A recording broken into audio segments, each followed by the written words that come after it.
Reedy River Riot, and of course the Greenville fans looking for some fireworks after maybe 3 points here today, but different ones in the sky. It's lightning here at Legacy Early College, causing a delay to this point, but luckily we're going to get the match underway here tonight between the Greenville Triumph and FC Tucson. Such a key battle here in the USL League One playoff race. I'm Chris McCovic, alongside me Ross Davenport for the first home match since August 17th against Forward Madison for the Greenville Triumph, and they are hungry entering today, trying to hold on to third place as FC Tucson comes in 3 points today for Tucson, and they will equalize on the table with Greenville. But for the Triumph, Ross, a tough week here and a tough match day, really, without one of their captains and also without two key players due to injury. Yeah, this is Friday the 13th, and unfortunately Greenville got a bit of bad news this week with the loss of Jake Keegan for the season. But this is somebody here, Carlos Gomez, that needs to step up tonight if they're going to score some goals, perhaps. Gomez and Walker, the next two scorers on this squad. And really, Greenville has to be like FC Tucson down the stretch, spreading out the scoring, trying to find multiple men up there.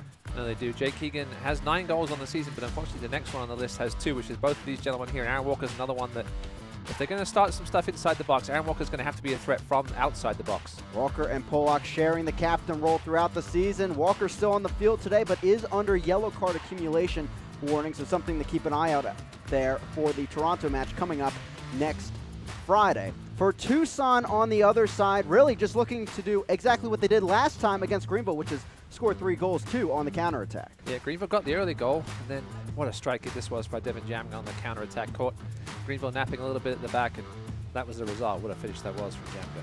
Yeah, Jamga in the end got Player of the Week honors in League One due to his 2 goals. 2 assists, by the way, for Jordan Jones and Kyle Venter, putting one home. Always a face to watch on the set pieces for FC Tucson throughout the season, and Greenville at times caught up the field. John Hart's telling us this week, really it was about mistakes and dangerous spots for the Triumph in the loss a few weeks ago at home. Well, coming up, despite the rain, despite the lightning, it's a go here from Legacy Early College. Greenville Tucson, what a battle here with playoff stakes on the line. It's coming up next with starting 11s here on ESPN+.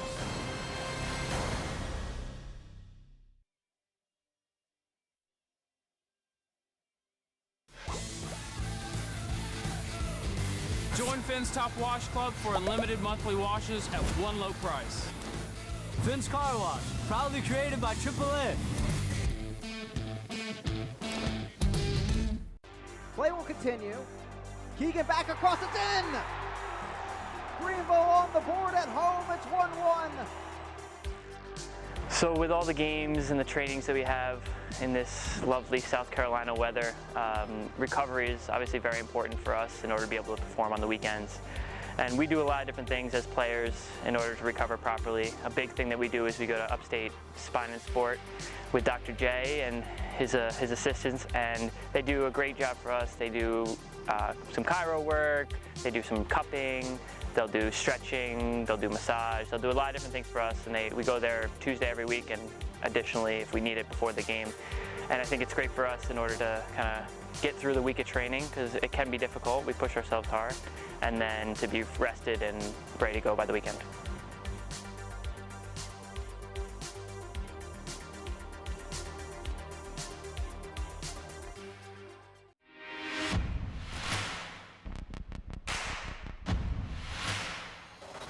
It's only fitting that a city that has so successfully triumphed has a team that honors that.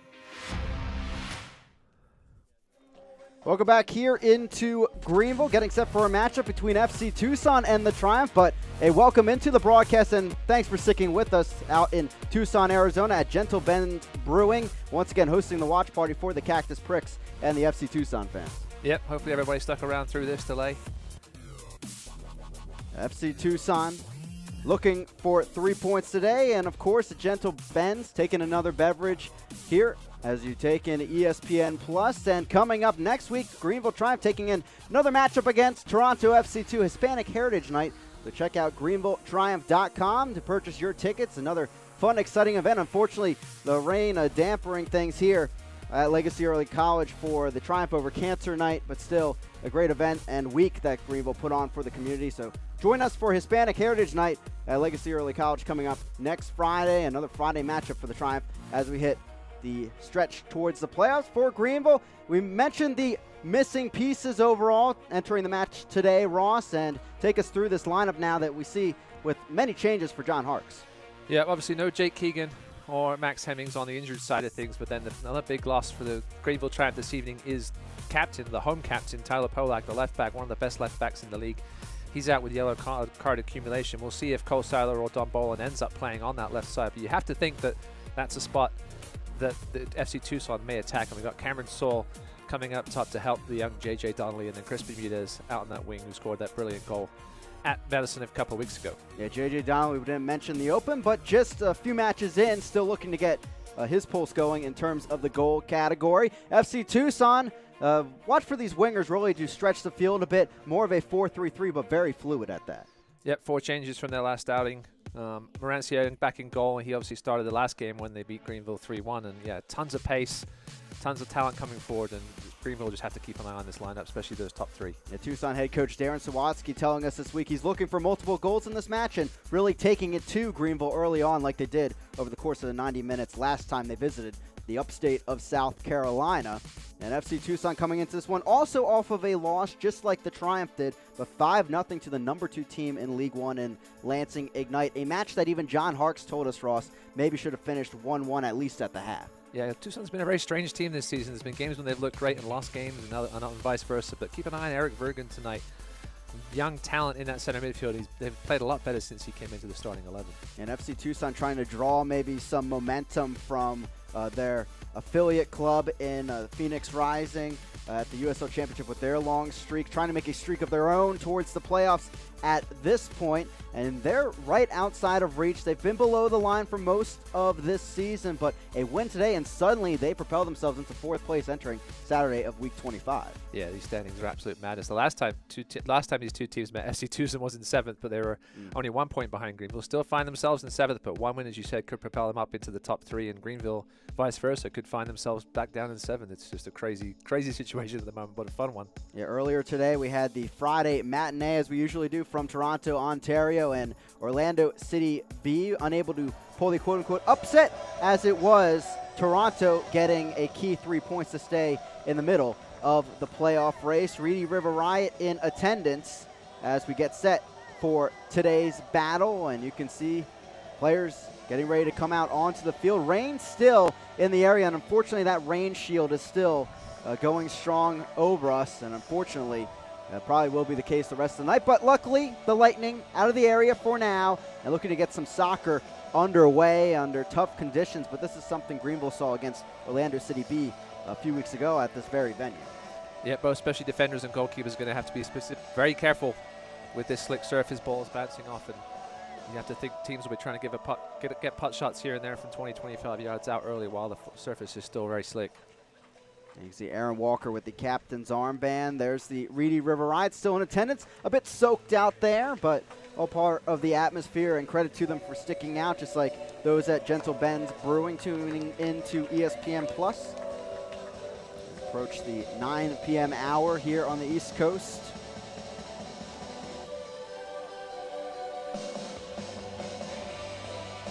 And as we mentioned, plenty of departures, losses for Greenville as they enter the match today. And one of those teams that over the course of the season, not so much on the beginning, have really relied on Jake Keegan to provide some oomph at the offensive end of things.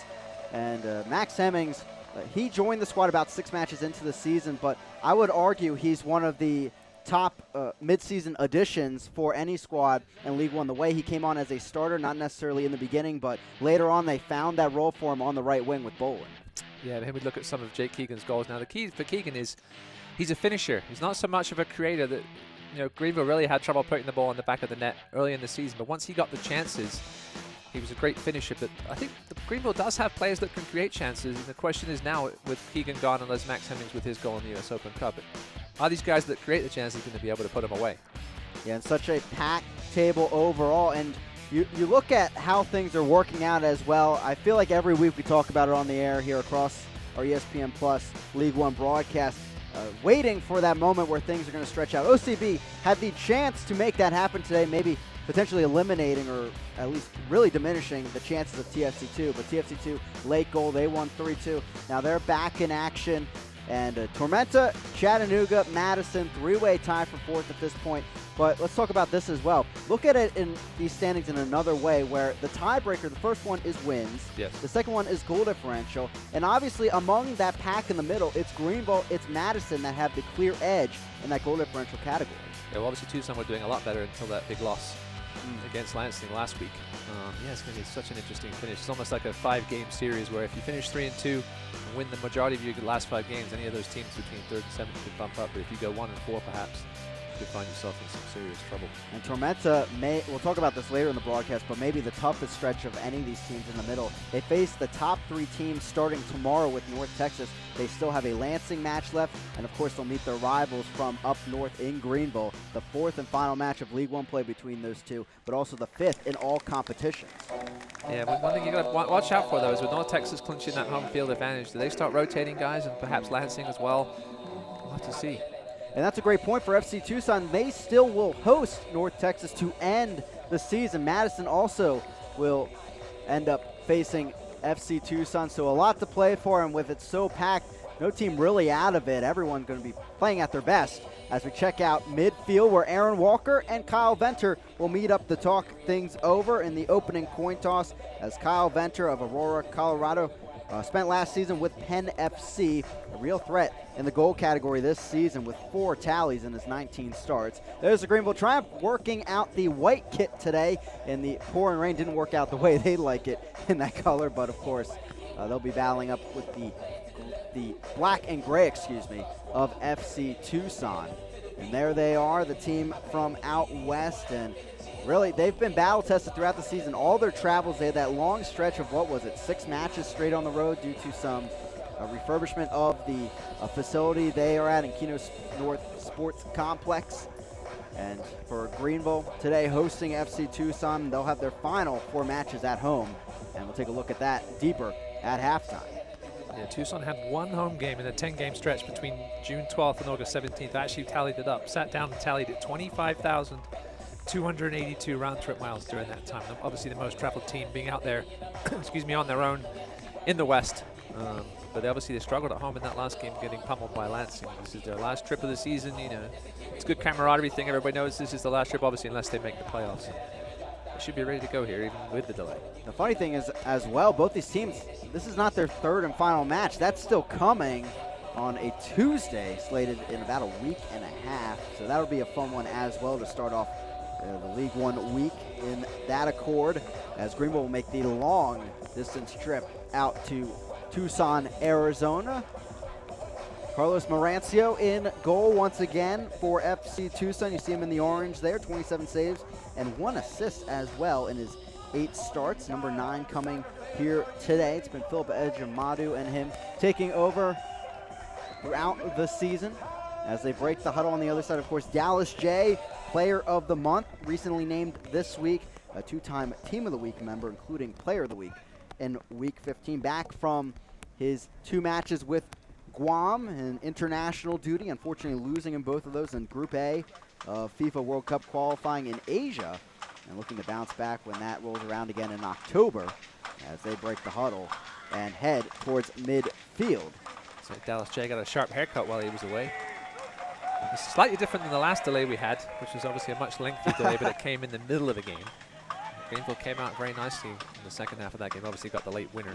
A little different tonight, coming straight out of the delay and starting the game. Hopefully we can get the 90 minutes in here. Wheeler Amanu standing over the ball at midfield. Knows Darren Sawatsky from their days at Sounders U23 in USL League 2. Has 18 starts this season, 2 goals, and we're underway here from Greenville, South Carolina. Tucson and the Triumph battling in what is one of the probably most anticipated matches of the week here in Week 25 of USL League 1. Greenville, of course, can stake their claim to more of a gap at that 3rd place spot with a win today. Tucson looking to equalize with Greenville on points at 34 with a win today, just like they did 3-1 a few weeks ago in this season. And one thing to keep an early eye on will be to see if they pressure Cole Seiler, on that left back spot. Never played that left back position. Again, Tyler Polak's played every minute of every game so far there. We'll see if Tucson try to take advantage of that, but his camera's fallen out. Saul brings it down. A foul called the other way as J.J. Donnelly goes down. A real player to keep an eye on here today. The former Tormenta 2 player and forward at Campbell University. He'll be looking for his first goal in a Triumph uniform. Joshua Encarnacion, as you saw, is our head official for today's proceedings. Carlos Gomez over the ball, someone we highlighted to start our broadcast. 5 assists this season along with those 2 goals we mentioned. Ball floated in, knocked on, deflection. It's a corner kick to start things off here in the 2nd minute for the Triumph. Yeah, good ball in there by Gomez. I thought he might whip perhaps a low one in there. Corner kick You for want to get these skidding Greenville. balls in and get the goalkeepers thinking twice about whether to come for or not. But a nice start in the early corner here for the Triumph, which Carlos Gomez will take. Good shot. You can see how fast the rain is coming down here in Greenville as Gomez heads over to take this one, the Spaniard. He'll whip it in. Sent in. Seiler the header across frame and cleared just in time. Didn't get full contact on that, did Seiler. But it looks like maybe he was passing it instead of taking a shot. I'm not sure why. I'm not sure why he decided to pass. It was Another a ton corner of space for there at the back Greenville. post, and perhaps could have put that one on target. Bermudez will take this one. He's been in good form lately. Had that game winner from the top of the box against forward Madison.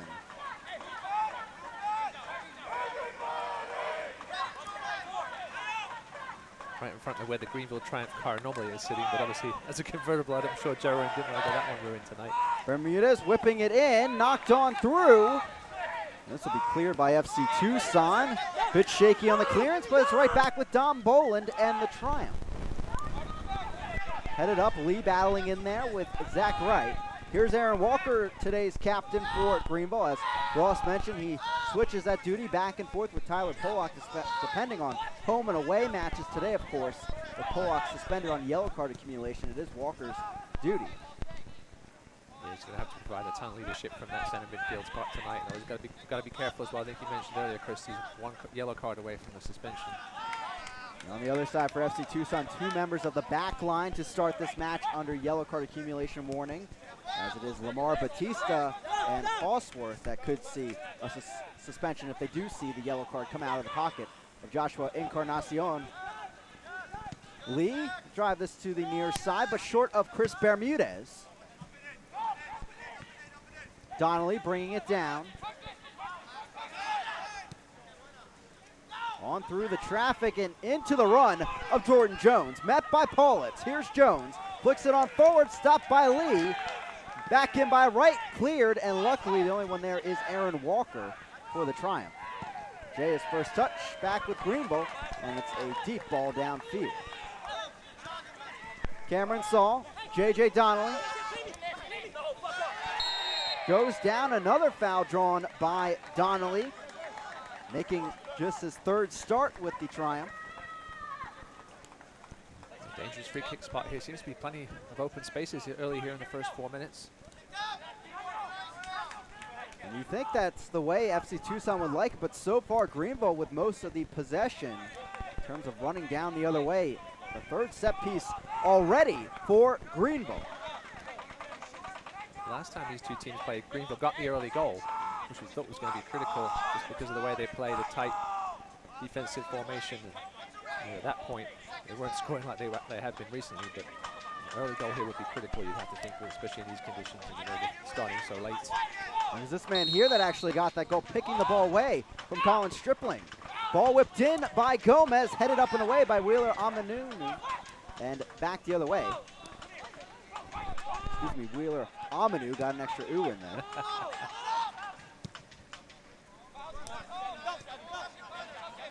Boland takes it in. Back around is Gomez. Bermudez cutting inside. Batista will let this on to Marancio. And that's what you can expect from Dom Boland. He's actually been at the right wing position for the last stretch of games for Greenville. Yeah, he's one of several players on this Triumph team that can play multiple positions, which with the lack of numbers on this roster, John Harks has really made sure that he has guys that can play in multiple positions. And it's helped a ton of times this season, and obviously they only really have one player, well, they only had one player that could play center forward until the addition of J.J. Donnelly, which obviously turned out to be a massive addition with the fact now that Jake Keegan is out for the season with that foot injury sustained at Madison. He actually finished the game with that broken foot. I'm very interested to see how J.J. Donnelly plays now in this new role. He expected probably to be playing with Keegan as a second striker, but at this point now, he was brought in for his height and, of course, his hold-up play with his big size up there, drawing fouls. But now, as the big man up top and the sole man really in the middle, other than Gomez running off of him, does he have to change that game more the Keegan style of a quick turn and trying to run at some of these balls? Yeah, I think John Harks would have talked to him and told him to play to his strengths. He's super young, and they do have Cameron Saul on the field there that can drift in and play that up top. He played a couple of games at the start of the season in the center forward role when Jake Keegan was out wide. And it's a very flexible Greenville 11 here tonight. Pollitt's service downfield. On the run is Gomez towards Marancio. He goes down, and Marancio holds on to possession. Good stop by the keeper, 1v1. It was a good play there by Marancio. You got to watch the bounces, especially off this wet turf. If you're not used to playing on turf, especially in these wet conditions, it can be a bit tricky. We saw briefly there Eric Bergen on the ball, the native of Tucson. Spent 1 year at the University of New Mexico, but has really come on late for Tucson in his 10 appearances, 9 starts, 1 goal, 1 assist, and really a player that can pop in that midfield to keep an eye out for. Yeah, they obviously claim to play a 4-3-3, but it's almost a little 4-1-2, and then the 3 up top at defensive midfielder. But they do rotate quite a bit. And, Eric Bergen will be very impressive for a young kid. Ramon Howe, Austin Ledbetter, and Bjornthun all with Phoenix. Ledbetter and Bjornthun have been for quite a while on this recent run for the Phoenix Rising FC. As Klaus will clear this down the far flank. Pass Saul. This stayed in play on the sideline. Here comes Saul through the traffic. Venter back. Met there and cleared by Batista. Nothing there, says Encarnacion, and it's back with Greenville. Yeah, that was a good double team there on Saul. He was making some moves into that final third. Good defensive job by the Tucson back line to stifle that chance out. Wet surface out there. So far, a very quick tempo to this match.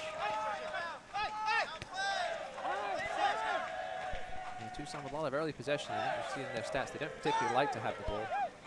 And the team that likes to let the other team have it a lot of the times and make their own mistakes. And they've had 500 fewer passes than the next team above them in the league. They're in last place with total passes.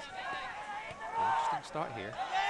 Again, Tucson, you mentioned Greenville's injuries. Tucson have had some injuries of their own to deal with. Raheem Summersall has been injured a ton this season, and Jamal Cox has missed now the last 4 matches with a lower body injury he sustained in the game against Tormento, and Lucas Coutinho got hurt.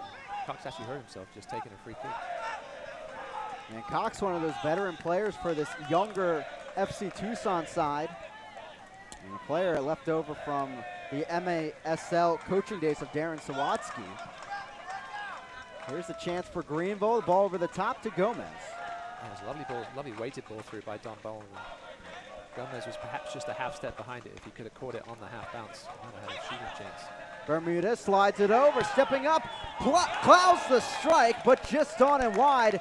And I thought for a second that was Aaron Walker. That's the spot he likes. No, it's Paul Klaus stepping up and slinging one just wide. Yeah, we haven't seen Paul Klaus get in this position too much lately. He was getting it forward a little bit earlier in this season. That one was just wide of the post.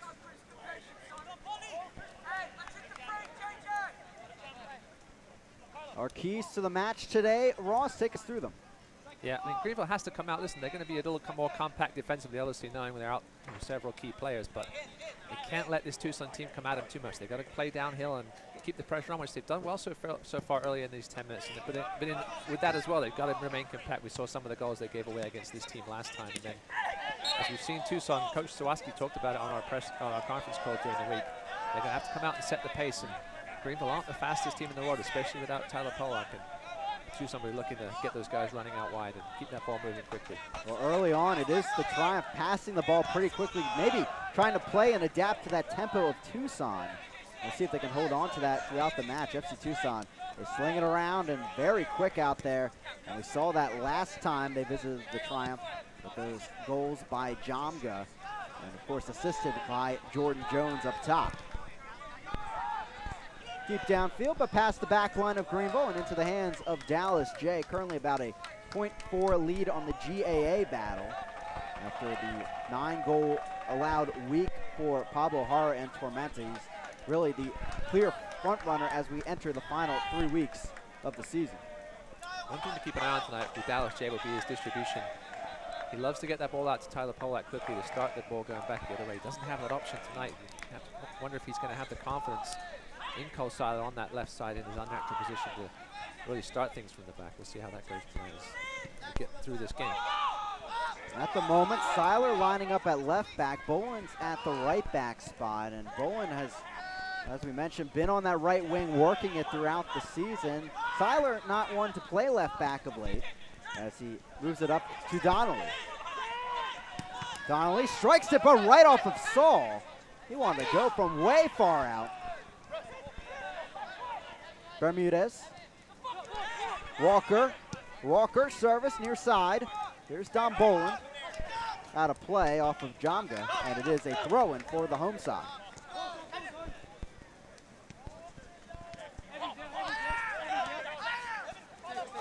I was going to say, because you can see right now how deep Cole Seiler is sitting, even with his team in the ball in the final third. He got caught out on that third goal against Tucson early this season, but he's not going to be caught out again tonight. Saul strikes it, stopped, another go, up and in! The Triumph on the board. What a start for them last time they played. Similar beginning, but will it be the same end? Carlos Gomez, right, with the early goal, just like last time. This is a very similar time. This one, different style than the first one. He picked the pocket of the defender's strip in the first game, and now it was a nice strike there. Low strikes getting off this turf. Goalkeepers, it's hard to get down for those ones. A nice finish by Carlos Gomez. John Hart's telling us it was bad giveaways that allowed FC Tucson such great opportunities the previous match. This time around, it's a lucky hop for Greenville that gets them on the board early on. Right over to Gomez. Taking a look, here's Saul with the initial touch. Gomez is sort of looking there inside the box, and watch him sort of drop back here. Just found himself in some space on a one-time shot, and a good finish. It was a poor rebound off Batista in the end. So it looks like lightning going off, but I think there might be some kind of fireworks. Batista with the unlucky touch, and Carlos Gomez, as if on cue, getting his third of the season as Greenville looks to get some of those goals they had from Jake Keegan and spread them around this bunch.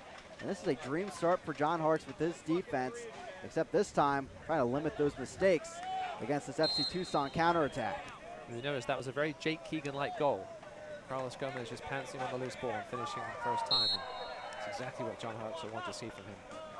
Boland the throw-in. But FC Tucson, keep in mind, had 3 goals, unanswered goals against Greenville last time around, so plenty still to go here from Legacy Early College. Bermudez on the other side, though, towards the box. He's met by Halsworth. Cross in by Bermudez. There's Batista. Another dangerous ball by the center back. Second go, Walker, no good on the volley. Stays alive with Boland, but no right back to Marancio. Just trying to find some breathing room here for FC Tucson. Greenville definitely don't look like the team that's missing 3 regular starters right now. They haven't come out of the box tentative at all, looking to push this Tucson team and give them a bit of a taste of their own medicine. We saw them do that a little bit. I think, remember back in that first game against Lansing, we were concerned about the press, and it was Greenville that came out pressing. And listen, John Harks knows what he's doing. He's got this team going so far here in the first 15 minutes. Tucson just 1-7-2 when conceding first this season as Jay comes out to play sweeper keeper. Greenville, a solid record, 8-1-1 when they do score first. Bergen.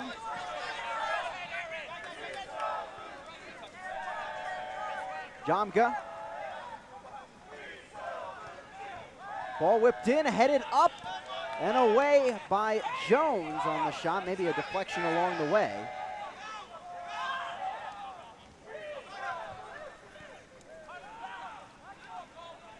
Ball whipped in. Batista.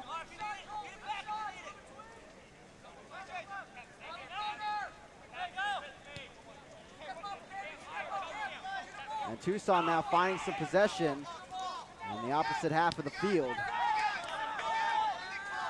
It's one thing John Harkes is, I was going to say harked on about all season, but is the character of this team and the character of the guys he's brought in. And this was their real first test with the two injured guys and their captain being out. Come through with flying colors so far, especially with the small size of this roster. That's one advantage having the small roster does have is the chemistry and the love for each other and playing for these two guys that are out for the season all of a sudden.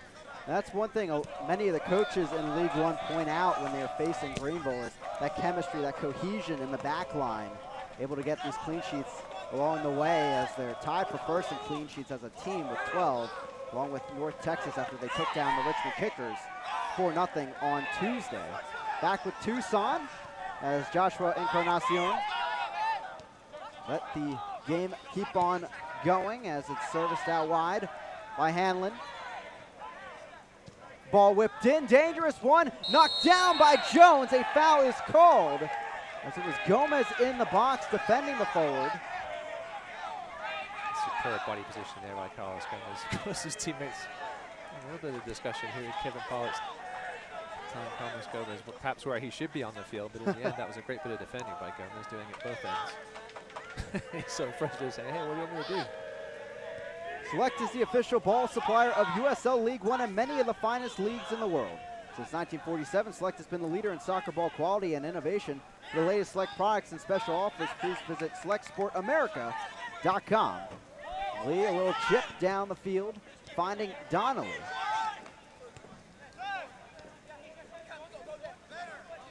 These two teams very similar of late, going down with disappointing losses last week, ending recent runs. Tucson was 2-0-2. Greenville on the other side in their last 10, 6-1-3, 21 points and 8 clean sheets, doing what they did best on that run in the defensive category. One thing that's really kept them both in the playoff mix is there's been a lot of favorable results above them. A lot of teams have been tying in that top 6, losing, and it's kept these teams certainly in it, Greenville in that playoff position at the moment. Tucson right there, and many fans of League One have kept an eye on Tucson considering this home stretch that is coming upon them, as they will have 4 home matches to finish off the season. A give there towards Klaus. Hallsworth an awkward clearance. He does get it away, some breathing room, a few feet, as it is a foul called against Greenville and headed the other way. The one thing about having home games down the stretch, especially important home games, though, is that the pressure is on you as the home team.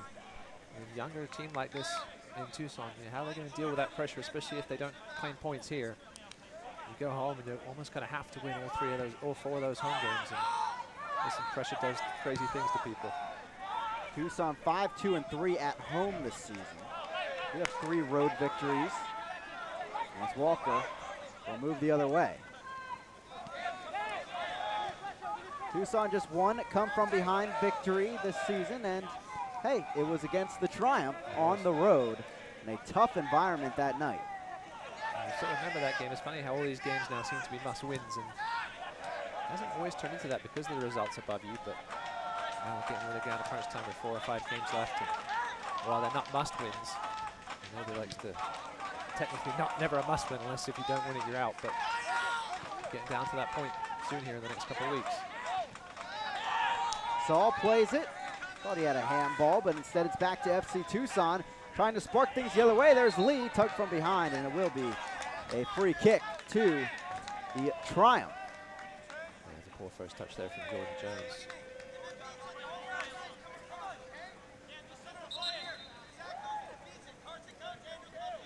Evan Lee will have the free kick, former Richmond kicker.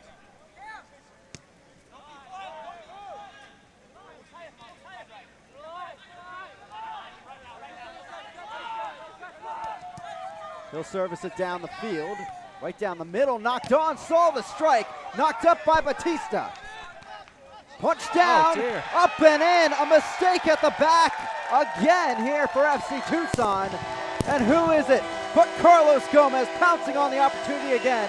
2-0 to the Triumph here in the 21st. What is Carlos Morencio thinking? I know in these conditions you might not want to catch the ball, but Slippery conditions, slippery clutch. You try to punch it, it doesn't come off just like that. It glances off your gloves, it can't hit anything, and that's exactly what happened. Gomez is going to play him up and take a look at the replay to see exactly how it ended up in the back of the net with two massive goals here in the first 20 minutes. Right place, right time for Gomez, and he's up to 4 now on the season. Again, it's a shot by Saul that leads him on. I think it may have hit Carlos Gomez. I mean, that's just poor from Carlos Moranski. You're on your 6-yard box, the ball's up and you can see him put his head in his hands. You really should have just come up and claimed that with both hands instead of trying to punch it, especially when the ball goes up that high. But I mean, I understand why he perhaps tried to decide to punch it because of the conditions, but it appears the rain has tapered off a little bit and it could come back to be a massive goal. What a start, a brace for Carlos Gomez. 2-0 to the Triumph with goals number 22 and 23 as a team this season. And of course, Carlos Gomez, we talked about him potentially being a player that needed to step up on the offensive end, and he's doubled his total this season just like that, up to 4 goals. Yeah, he's played a bunch of different positions this year in the midfield, sometimes on the left wing, sometimes playing up top even, and this 10 role seems to suit him perfectly. Keep in mind now as well, Tucson has now given up 7 goals in their last 111 minutes of play. You can see already a higher line a bit there on the press against the back line of Greenville. Now listen, no matter what the stats showed in that 5-0 game, it may have not been a 5-0 game looking at the stats as I was going to say, but it's still a 5-0 game. As a defense, you gave up 5 goals, and now you're giving up 2 goals here in the first 20 minutes. You have to be thinking, what's going on? I mean, no Cody Wakasa tonight back there, changing things up a little bit. Up and out of play as they look for a ball. Talking to for Paul Klaus, and one thing the rain allows us is maybe more of an ear to what's going on the field. Yeah, Paul Klaus not known for his subtlety. Donnelly in there battling with Batista, flicked on by Gomez. Venter, the running header.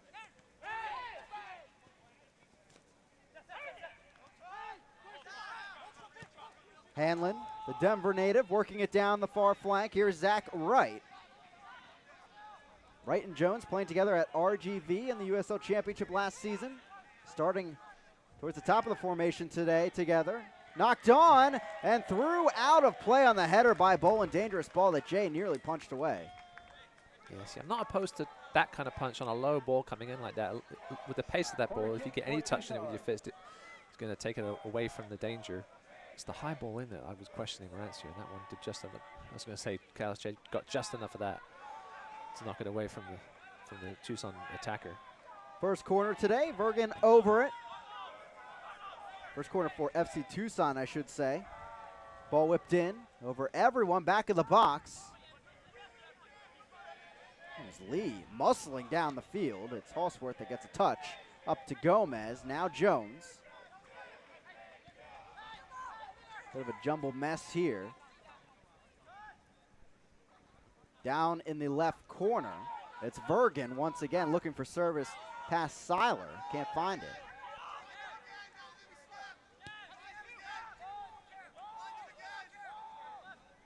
Halsworth. Ball sent in, headed back by Paulitz. And the Triumph back in possession with this 2-0 lead. Looking a lot more direct tonight with these initial balls out of the back.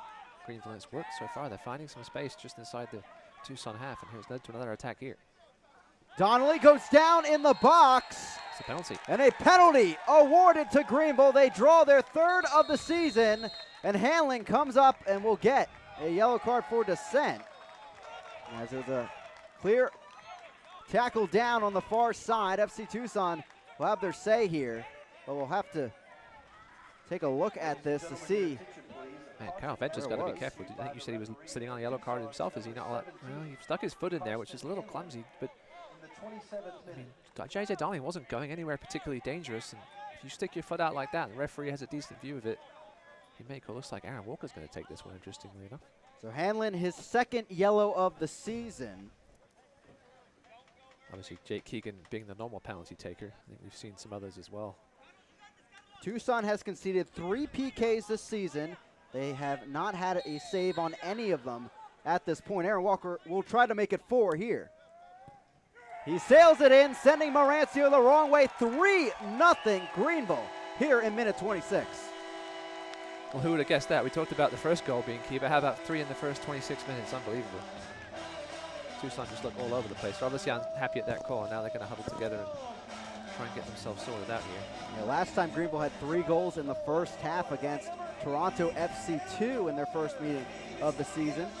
As you can watch Walker slice this in. So Walker and Gomez came into tonight as the 2 players with the most goals, just 2 apiece, behind Keegan. They both have tallies on the board here in the first 27. Yeah, we talked about what a factor those 2 had to be in.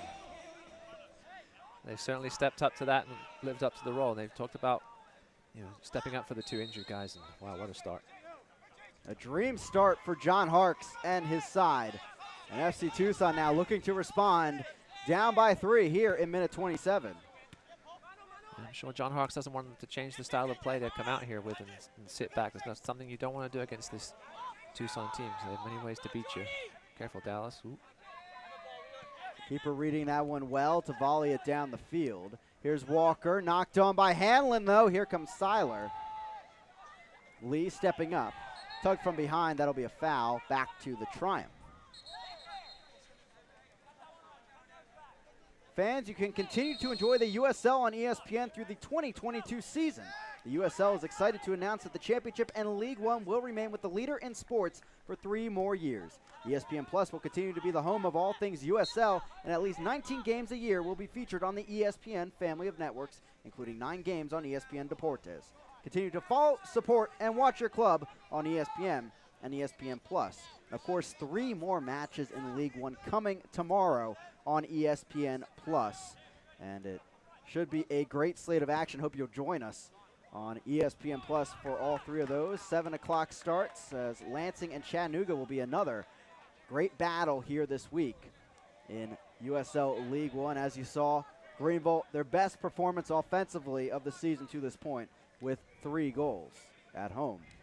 Yeah, that period there of the 3 goals almost looked like that second half period against North Texas. Obviously, North Texas were down to 10 men at that point, but it just almost looked like they could score at will.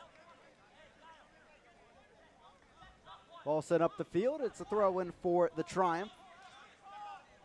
Trying to seeing the Triumph substitutes, warming up. I was trying to see if we had a sight of Omar Mohammed. He was listed as being out, but then was listed in the 18 as well, and obviously just coming off his World Cup qualifying couple of games with Somalia. What an exciting time that was for him, scoring that equalizer with 5 minutes to go in the second leg against Zimbabwe, and it would have been a massive upset, but Zimbabwe scored a couple of late goals to win that one 3-1. Nonetheless, that first leg, 1-0. That's the first win in a World Cup qualifier for Somalia, and a great moment for a country trying to come together with their soccer club and try to get through. Unfortunately, they did not, but good moment nonetheless for Omar Mohammed and his teammates. Oh, no doubt you can see what the power of sports does, especially for countries in such a state as Somalia over the last couple of decades. Lee will have the throw-in on the far side, and the word we last received from John Harks was that Omar Mohammed was getting back sometime today, so it would be quite remarkable if he is able to play tonight. Yeah, I'm sure his legs will be feeling that trip. It's not a short trip by any means. Not quite as far as Dallas J, I don't think, but still a long one nonetheless. And Kevin Pollock's not going to get away with that shove in the back. Well, Jay was luckily back in training earlier this week, but knowing him, he would have been playing if he got in yesterday from his long trip from Asia. As we have a stoppage here at midfield. It will be a free kick for FC Tucson. Player down in the back. Mar Batista, I think. Batista having a rough start so far tonight in the middle of his first 2 goals.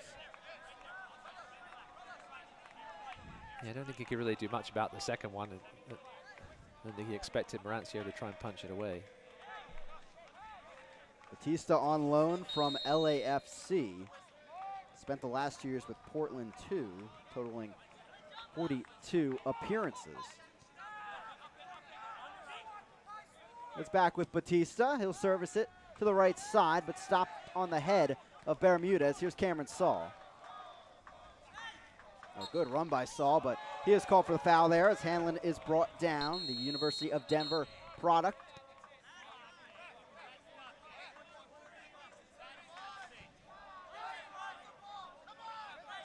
to see the 100 or so fans on the sidelines that stuck around. And remember, that last delay, it was an absolutely empty stadium, and it really affected the game quite a bit. But obviously, Greenville did get that late goal. And they've been rewarded tonight for sticking around, that's for sure. And for those tuning in not here with us, the rain's still coming down at this point. They're all in ponchos out there, so big credit to them. And the Reedy River Riot you can hear in song on the left side of the stadium. Down the left side into the box, and it will be knocked away this time around for FC Tucson, trying to spur the attack the other way. Numbers coming forward in the black and gray. Terun gives it off to Vergen. We'll survey things.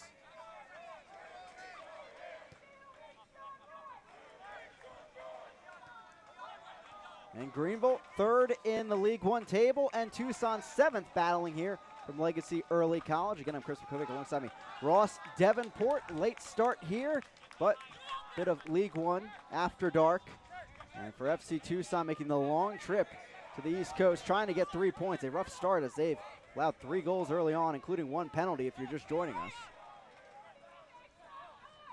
Yeah, delay is the last thing you want to see when you get off a. I'm not sure when. Careful! When they got off. I'm not sure when they got off the plane, but even after that long trip, your legs are still going to be a little dead, and you got to perhaps start warming up. Well, actually, I don't think they ever started warming up tonight because we've been keeping an eye on the storm since earlier in the afternoon. Do have an indoor gym here that you can use to keep limber. Careful, Dallas J. Jeez. Jordan Jones with the pressure he's known for at the top, nearly getting that ball. But it allows Greenville some room here. Bermudez pressure from the back, flicked forward. Here's Cameron Saul. Still going into the box. Saul cut back, can't get there. Marancio pounces on it. Yeah, he wants the penalty because I think his leg got clipped as he tried to cut it back. But referee Encarnacion was having none of it. Good move though by Saul. Impressive so far tonight.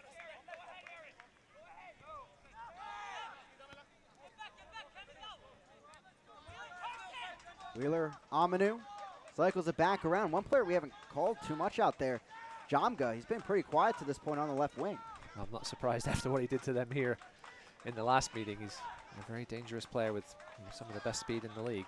Something that Greenville is not particularly blessed with, especially with Tyler Pollock out. But positionally and systematically, they're impressive back forward, Greenville. Bowen clears it back to midfield. There is Batista with the header on.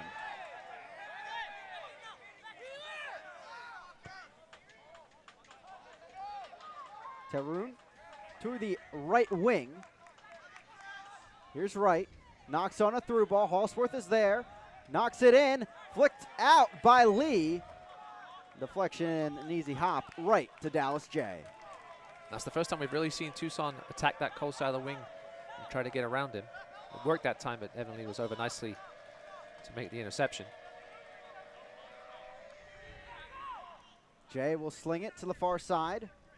Here's Seiler trying to spur the attack. That up and out of play. It's a throw-in for FC Tucson. Halsworth will head over to take it. The Minnesota native, but a 4-year starter at the University of Washington, making 74 starts over his college career. Pollitt slices it back the other way.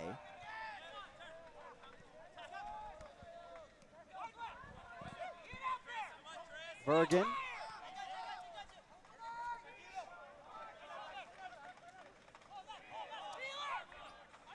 And with this block, Triumph forcing FC Tucson to be the possession team, and that's not something they like if you look throughout each match's stats this season. No, not at all. You can see what they're doing. They're allowing them to get into that final third, but then not allowing them to get that good pass through and forcing them backwards just like they did here and give the ball away. Walker knocks it to Boland. Boland knocks it down out of play, and it will be a throw-in for FC Tucson. Looking for the latest USL League One news and content? Follow at USL League One on Twitter, Facebook, and Instagram for exclusive access and updates. And as we mentioned before, Player of the Month award going to Dallas J. Always keep your eye out on social media and at USLLeague1.com for weekly awards and, of course, monthly awards as we trickle down towards the end of the season. Ball whipped in, headed on by Jones. Didn't get the most of that one. You saw his reaction as it falls to Dallas J. Yeah, I'm hoping Dallas J took his back four out for at least dinner, perhaps, for winning that Player of the Month award, because every goalkeeper knows that you're just as good as your back four in front of you if you're being exposed on multiple occasions and you're going to let goals in. But obviously as well, Dallas J's vision and communication is a big part of why this Greenville defense has been so stout this season. John Good nearly getting the interception. Boland on back through to Paulitz. Yeah, we saw on the goal that they allowed against Richmond last weekend that what the corner that led up to the goal was a bit of a missed communication. Then obviously the goal, there was some substitution right before it, and you think perhaps Dallas J may have come for that one. Not blaming Miguel Uribe by any means. It was a great header in the end, but obviously I think that game may be out of their minds by now, especially with this score. As you just saw, the next opponent for Greenville and Toronto FC2, third and final match between the two of the season on Friday, Hispanic Heritage Night, as it will be here at Legacy Early College, second to final home match for Greenville. And Toronto getting a 3-2 win over OCB at home today. Slate of matchups tomorrow, 3 games on ESPN Plus. Starts with Lansing, number 2 in the league, against Chattanooga. Match that Chattanooga really needs a good result in, as they're in the middle of the pack at 33 points. Richmond and Madison, third time they've faced in just a short sprint of time this season, but this time at City Stadium, where Richmond got that 1-0 result over Greenville, still trying to keep their head in the playoff race. And Tormenta currently in a terrible stride of form of late, and trying to remedy that maybe with a result against the league leaders. But for North Texas, a huge match, because with a win or a draw in that match, they can clinch home field advantage, including hosting, if they make it to it, the USL League One final. Yeah, massive game for North Texas. I think that's the only game perhaps that Greenville would like to see 3 points come out of, because the other 2 games they would love to tie, I'm sure. Yeah, Tormenta is disappointing to see the way they've gone here in the second half of the season. And it's unfortunate as well when you look at the roster. Mostly it has happened due to injury, as this ball is headed up and out of play. It is a corner kick, though, on a deflection to FC Tucson. And you have to feel at least a bit for head coach John Milleracey and his squad, what they've been through. Lucas Coutinho, Lars Eckenrode, concussion injuries, and a whole slate of other ones that have hampered their squad throughout the campaign. Yeah, no doubt. I think if they can bring back the majority of their team, they'll be in the mix once again next season. Yeah, concussions have, it was funny how we talked coming into the season, early in the season, how USL was thinking about sort of bringing out that temporary substitution for head injuries, and we've seen, not just a couple of head injuries this year, but those 2 major ones to Eckenrode and Coutinho. Referee Encarnacion's having a word. Max Hemmings as well has had 1 or 2 this year, including on the Edwin Cirillo red card against North Texas, that 4-0 win for the Triumph.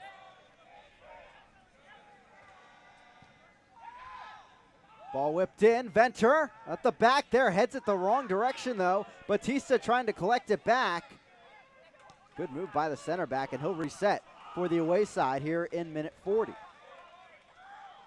Back over, headed on by Venter, no one there on the other post. Wright trying to get to that spot, and it will be a goal kick for Jay and the Triumph. Yeah, go back to the concussions. One thing we knew about this inaugural League One season coming in was that there was going to be a ton of physical play. Obviously, it's a couple of steps down from MLS where the skill level is super high, but you do have the odd, real skill player on the ball here, but you've got a ton of guys that can really throw their weight around effectively, even on both of these 2 teams. You've seen that Tormenta back line and how the size there, and even with this back line of Tyler Polak's a smaller guy, but you see how effectively he uses his body in the tackle. It's a great trait through this league, and unfortunately it's led to a couple, just like we see here, it led to a couple of injuries, big injuries. We'll see what Encarnacion's going to stop the clock here and take a look at another head problem. Speaking of head injuries, as Aaron Walker goes down, contact from behind. Just precautionary, though. He was right back on his feet. Take another look at that one. Maybe the elbow. Yeah, just the elbow from, I think it was Wheeler Amon who caught him in the back of the head. Yeah. It's very hard to jump without lifting your elbows, but you really got to be careful where they end up. And what was unfortunate for Greenville against Richmond was the timing of an injury sub, as it was about the 41st minute that Hemmings went down with what we found out was a knee injury. And then they were down to 10 men against Richmond, and then the sub came on of Robinson just before the half, and on a corner kick by Gallardo, whipping it in. Troyer was wide open, and maybe some miscommunication as Robinson came on just before that set piece. But that's how the effect injuries can have, long-term and short-term. And there may be, for Greenville, allowing that goal and giving up the clean sheet to Richmond. Yeah, it was a very unfortunate injury to Max Hemmings. He went up for a challenge with Akira Fitzgerald and just sort of lost his balance on the way down. We've seen that how many times that happens in basketball, and it leads to knee injuries. And unfortunately, just looks like he almost hyperextended it and then twisted it in. And sad to see Max Hemmings' season end so soon. And we've said it numerous times throughout the campaign for the Triumph this year, Ross, where Max Hemmings has had so many shots on target in crazy deflections and stops, saves by, I remember back Pablo Hara, point-blank stop that was save of the week. Just probably denied a lot more goals than he probably was deserving of, as he had that one strike on the header against Charleston Battery in the U.S. Open Cup, but outside of that, unable to find the back of the net. But a player right out of Georgia State that, if the Triumph are able to keep him, will be a great talent next year. Yeah, he really deserved more, did the young guy, and hopefully the Triumph bring him back next season to give him another shot. If he doesn't end up being snapped up by somebody else, obviously, and then perhaps a higher league. As someone like many of these players, New Jersey natives, that John Harkes and his staff met along the way, as Max Hemmings actually spent his summers with Ocean City Nor'easters in Ocean City, New Jersey in USL League 2, despite going to school at Georgia State. Player goes down here, and it is a foul against the Triumph. And a heavy fall on this play. It's Halsworth slowly getting back up. Physical battle in the first 43 between these two. Another look at this. It's definitely a foul. The reaction was a little bit over the top. I think just a bit of a knee to the back of the knee from Sol. Right whips it in. Jamga heads it back, but there is Carlos Gomez on a brace in this match to start things off. Tucson starting to establish themselves here a little more in the last 5 minutes. We're looking for that late goal to give them some confidence going into the half, and John Harkes, you know, will be barking at his team not to allow that goal. And clean sheets have been the staple for this Triumph defense this season, but Tucson 31 goals as a team, looking to break that. Headed on by Venter, and yes, that's the center back Venter. He likes to get up the field. He's very strong in his offensive play. That goes out for a goal kick for the Triumph. I don't think we'll see too much injury time, perhaps a minute or two, but what a first half by Greenville. I don't think John Harkes could have drawn this one up any better. And stay with us for halftime. Of course, outside of highlights and stats, we'll take you through some of the top storylines this week, including North Texas, Greenville, and of course taking a look at the broader playoff battle here in USL League One. Which opponents are left for each team, and really how tough these schedules are, and who really has a path to the playoffs, as Lansing looking to lock things up as they head down the stretch. They, despite having many matches more played than other teams, have used that opportunity to get a few wins here, in a great stretch for the side out of Michigan. Lansing have, I think as the coach Nate referred to them, have looked like caged animals over the last few weeks. They've just been ravaging everybody and looking so confident. Confidence at this point in the season is so important, especially with that front three. And Lansing just don't fear anybody. That's the thing. I don't think Greenville do either at the moment, and certainly North Texas. But I think everybody else, perhaps, you don't want to be playing it scared at this time of year. But you know, any drop points at any point in these last 4 or 5 games could be critical. Corner kick there on the clearance, or failed clearance, I should say, as Bergen will head over to take it. And coming up, a good bit of stoppage time, as you'll see, with 3 minutes on the board. Corner for Tucson. Excuse me, we've had a minute docked down just like that. We're down to 2 minutes now. Knocked on through. Jamga takes a chance, but there is Cameron Saul getting a block. The fourth official has indicated 2 minutes of Ball whipped in, headed up and away. Some good balls coming in from FC Tucson on the road. And a free kick back the other way, as it's Bermudez going down on the far side. Yeah, Venter and Batista and Jordan Jones both, all 3 of them, presence in the air and Greenville won't want to see too many corners coming in, especially after giving away that goal against Richmond last weekend. The funny thing is, if you look at that match against, FC Tucson playing Greenville the first time out, if you look at the stats, don't get the score line, you think Greenville would have won that match, but those few opportunities Tucson got in the break made the difference, and that's what they've been able to do all season. Greenville had 15 shots, 7 on target. Tucson had 6 shots, and just those 3 shots on goal, which were goals. They didn't have too many chances outside that against Greenville. Yeah, John Hawks is all about the performance. And obviously the result in that match won't have pleased him, but Greenville have really only had, I can think of really one massively disappointing performance in the season. That was perhaps against Chattanooga when they were defeated. I think it was 3-2 in the end. Another rain delay match. Yeah, Greenville's, even when they lose games, their performances are pretty solid. Nice Diving stop. Marancio is there. Bermudez on the other side. Cuts it back over. Oh, what a chance. Trying to find another one to that top left corner. Almost his signature goal against Madison from a few weeks ago. When Cameron Soul let rip from it was quite a distance out, probably a good 23 yards. It didn't look like it was going to threaten Marancio, but he may have seen it late. And yeah, Bermudez, he tried to get that curling left foot a couple of feet lower, and that would have snuck inside the top corner. That same look, he hit the post against Orlando City B at Montverde Academy earlier this year, and he obviously got it by Silvestre. What a run here, as it's Zach Wright leading the charge. Here comes Vergen, back out wide, ball lofted in. Looked like Jones contact from behind, potentially looking for the foul. Play will pause. Nope. That is our halftime whistle, and our first 45 finishes in favor of the Triumph. What a showing. 3-0 they lead. Gomez a brace, and of course a PK put on top as the icing by Aaron Walker. Yep, the fans have stuck around through the Friday Night Lightning and been greatly rewarded with this 3-0 start by Greenville. Not the lights anybody wanted on this Friday night, but so far so good for the Triumph at home. As the rain continues to come down in Greenville, so do the goals. 3 of them for the Triumph in the first half. And despite some key stops by Marancio, it's been some key bounces so far for the Triumph. They have led to 2 goals by Gomez, 1 by Walker. Coming up, we'll take a look at first half highlights and stats here from Greenville.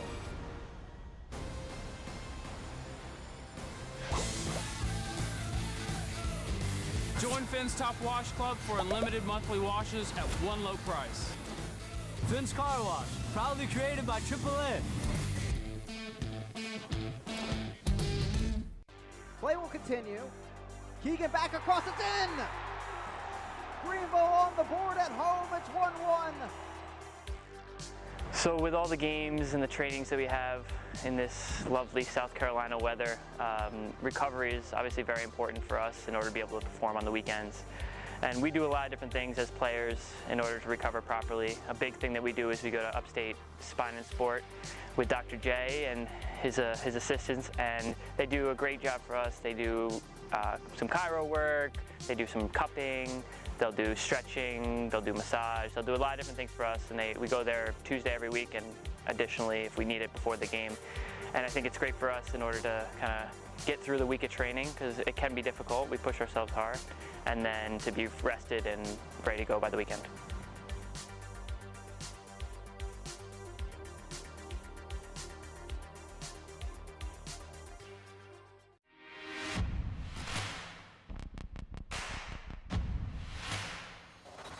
It's only fitting that a city that has so successfully triumphed has a team that honors that. Welcome back here into Greenville. Halftime between FC Tucson and the Triumph in this critical playoff battle as we take a look at Toronto. Next opponent for Greenville, some success for the Triumph on the road in this matchup. Yeah, the Triumph did a good job picking up 4 points in their first 2 visits to Toronto. Now this one will be at home in their next match. But Toronto, one of those teams that doesn't seem to want to go away in the grand scheme of things or in individual games, where they're always a threat to come back from deficits. Yeah, earlier this week, winning 3-2 over Orlando City. Be the upcoming schedule here overall for the Triumph. Keep an eye out for that October battle. Actually, it's going to be the last game to finish in the regular season of USL League One against Tormenta. huge rivalry battle, the 4th time they meet overall in League One play, 5th in all competitions. That'll be a fun one to watch for in Statesboro, Georgia, as we head towards the finish line. Yeah, if it all comes down to that game at Tormenta, you would think a nice, good crowd coming down from Greenville, the last game of the regular season. Tucson on the other side, certainly also in the playoff hunt. But you look at Tucson, and what stands out to you is the amount of home matches remaining, all 4 remaining matches at home, including the most recent team to take down the Triumph. Yeah, Richmond, another team in red and white that won't seem to go away. Have been on a nice run lately, and they'll give Tucson all a run for their money. Tucson, as you said, their last 4 games at home, but they've obviously ran into that Lansing buzzsaw in the last game at home, losing 5-0. And Joe Gallardo, of course, will be looking to make the creative play against FC Tucson. This is their overall schedule, and there it is, the 3rd and final match against Greenville this season. That will be a long trip for the Triumph out there, and then FC Tucson finishes against the league leaders. Yeah, those last 3 games coming against teams currently in the playoff position. So obviously, depending on tonight's result, that Greenville game could be a massive one. Yeah, FC Tucson, everything in front of them. They're not in the top 4 currently, but definitely can punch through that to get to the top spot. But North Texas currently at that top spot, not only clinching a playoff berth at this point, but also clinching a home semifinal to come in the upcoming USL League One playoffs. Yeah, what a season it's been for the kids from Texas. Remember at the start of the year, like 16, 17-year-olds, how are they going to succeed in this league? And it proved everybody that these young kids can play. Yeah, since then we've met Ricardo Pepe, Demos, and of course Arturo Rodriguez as well, and they've just been so fun to watch overall this season. It seems like Eric Quill is really finding his core and peaking at the right moment here down the stretch. Yeah, definitely been the class of the league, but Greenville showed in that big victory with 4-0, I think, in Texas, that they can be turned over on occasion. And Greenville, though, unfortunately missing now for the rest of the season one of those big-time players that was able to score a brace in that match against North Texas that Ross just mentioned. Jake Keegan, Max Hemmings, 2 starters in the second half of the campaign so far, going to miss the rest of the season for the Triumph. Yeah, 2 massive losses. I mean, you could debate whether they're the best players on the Greenville team, but definitely 2 of the most important players on this team. Keegan with 9 goals. The next most is only 2 for the Triumph.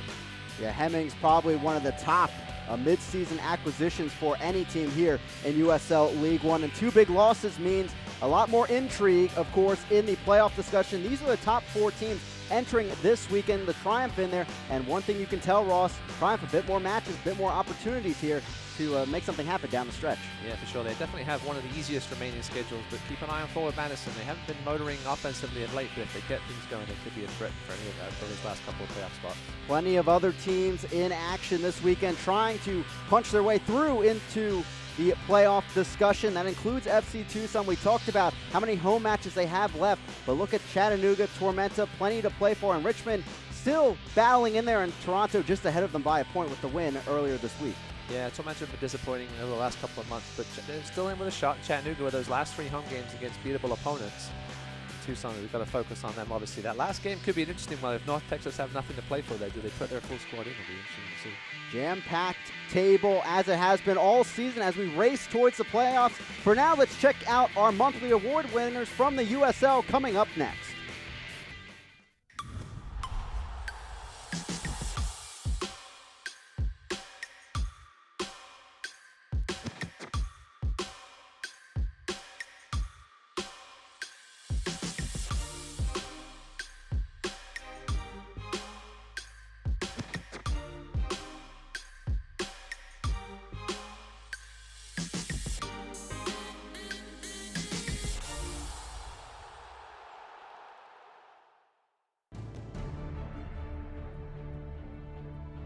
Solomon Asante does it again. Mr. Reliable from the spot. Asante does it again. As Asante steals it and just puts it into the back of the net.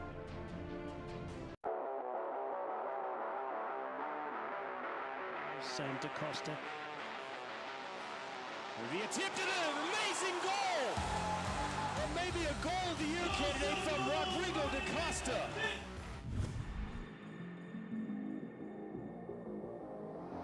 This side as well. That's a good point. Let's wait and see if they do. As Kamara absolutely flies past Tete for pace. Here's Kamara. And a brilliant save from Cody Mizell.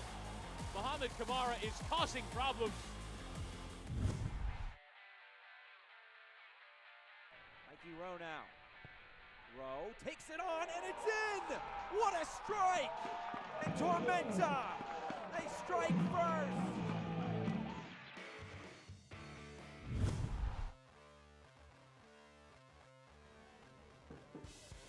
Ontivero. Silva will have a hit. Oh, good save by Majimadu.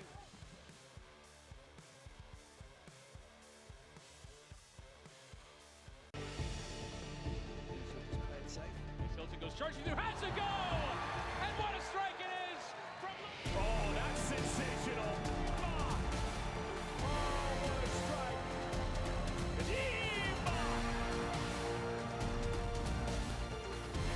Saved by Bettleson. McCormick lets it fly. More on the save.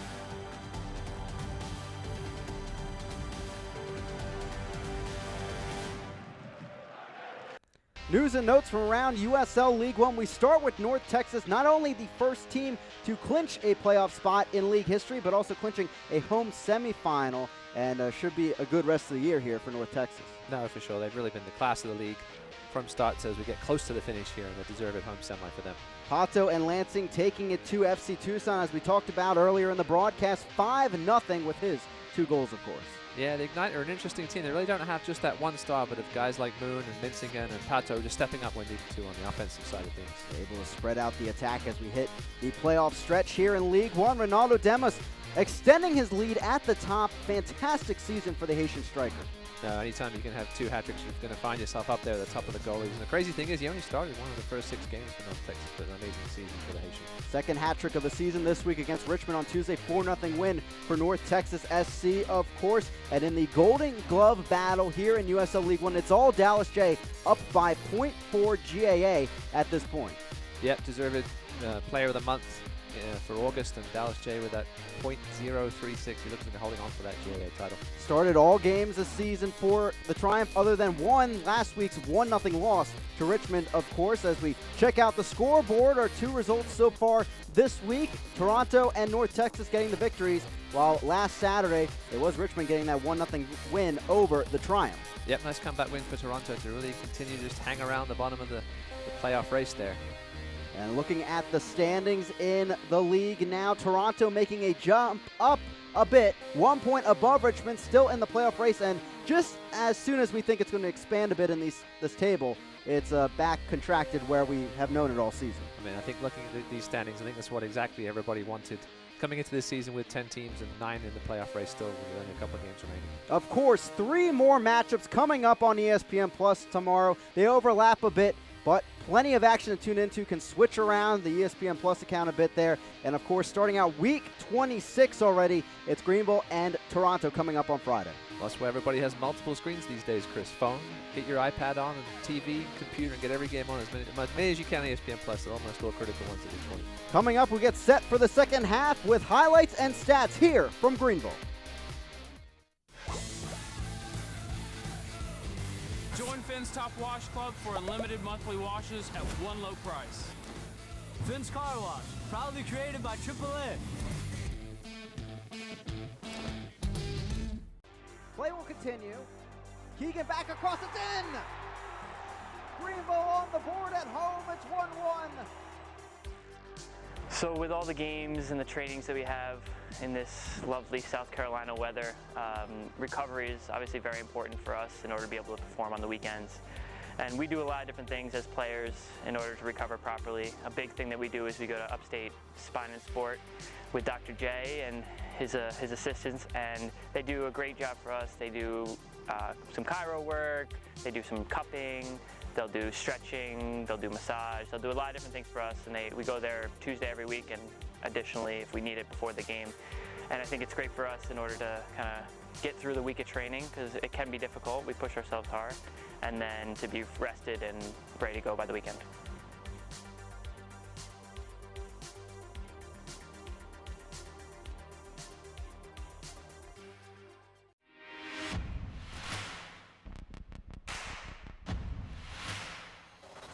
It's only fitting that a city that has so successfully triumphed has a team that honors that.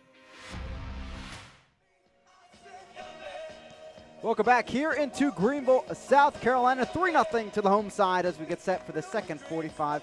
FC Tucson trying to fight back in this match. They looked a bit better, Ross, as we went through the first 45, but just before that, Greenville already putting 3 goals in. No, Greenville owned that first 30 minutes, and even before the goals, they were really threatening. This was a nice ball through that was just a little bit ahead of Carlos Gomez with the skip off the turf. Nice little left the ball in by Boland. Just got a half step to that. I think maybe if he'd have tried to catch it on the half bounce, it would have been a freak of a goal. But this was when Greenville really started to take control here.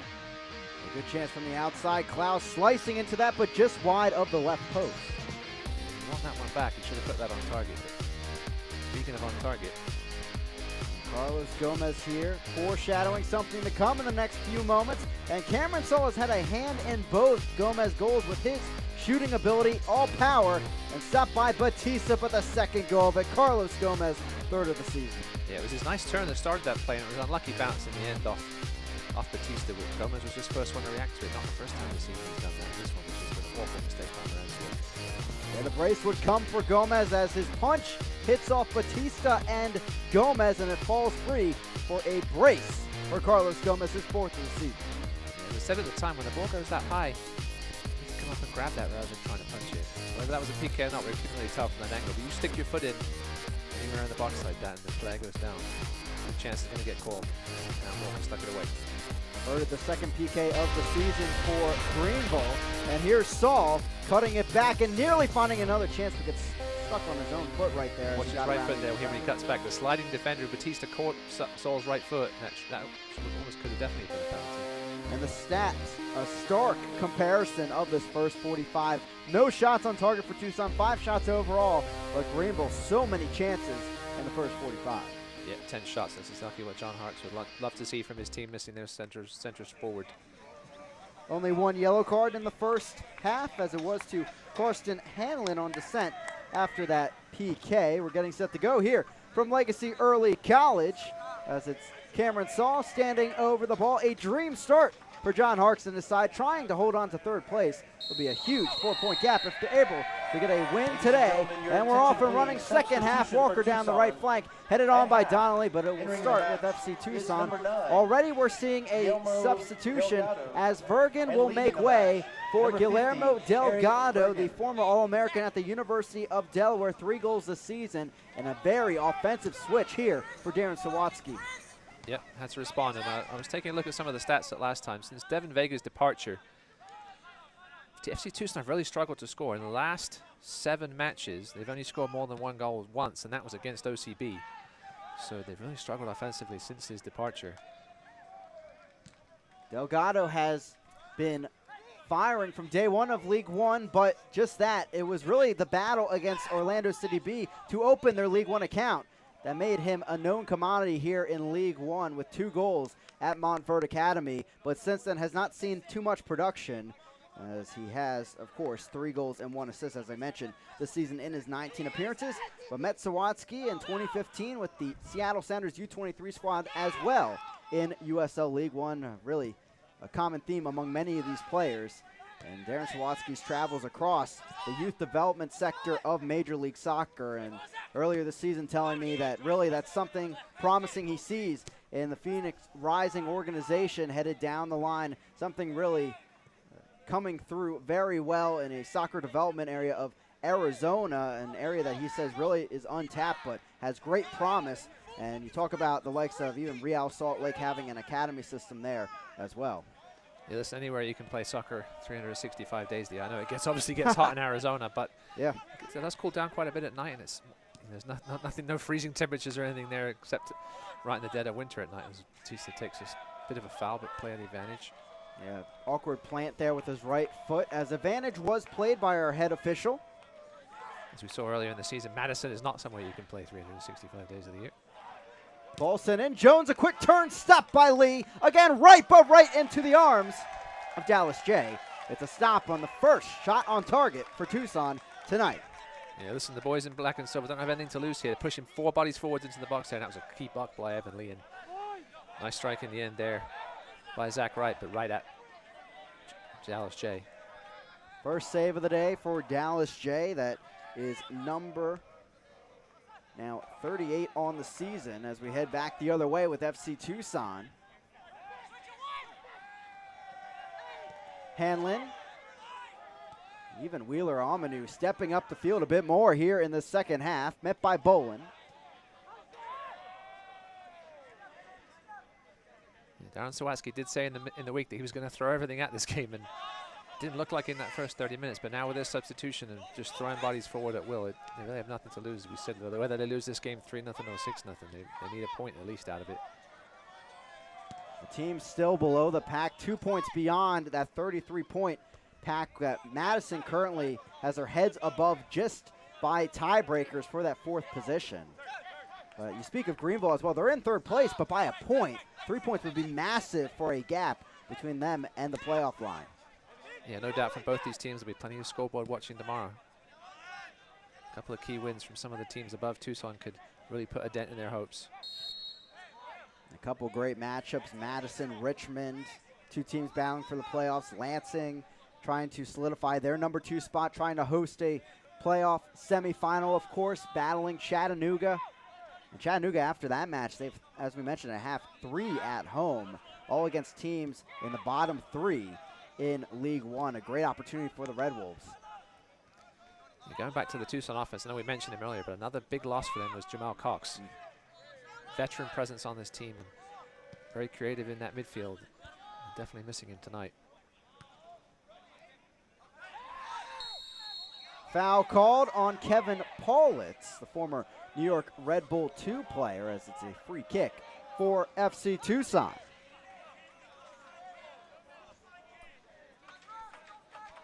Greenville 5-3-3 at home this season. They've really bounced back in this recent stretch on the road. That's been the key to this 6-win stretch over the last 10 matches, getting 4 victories on the road in the second half of the season.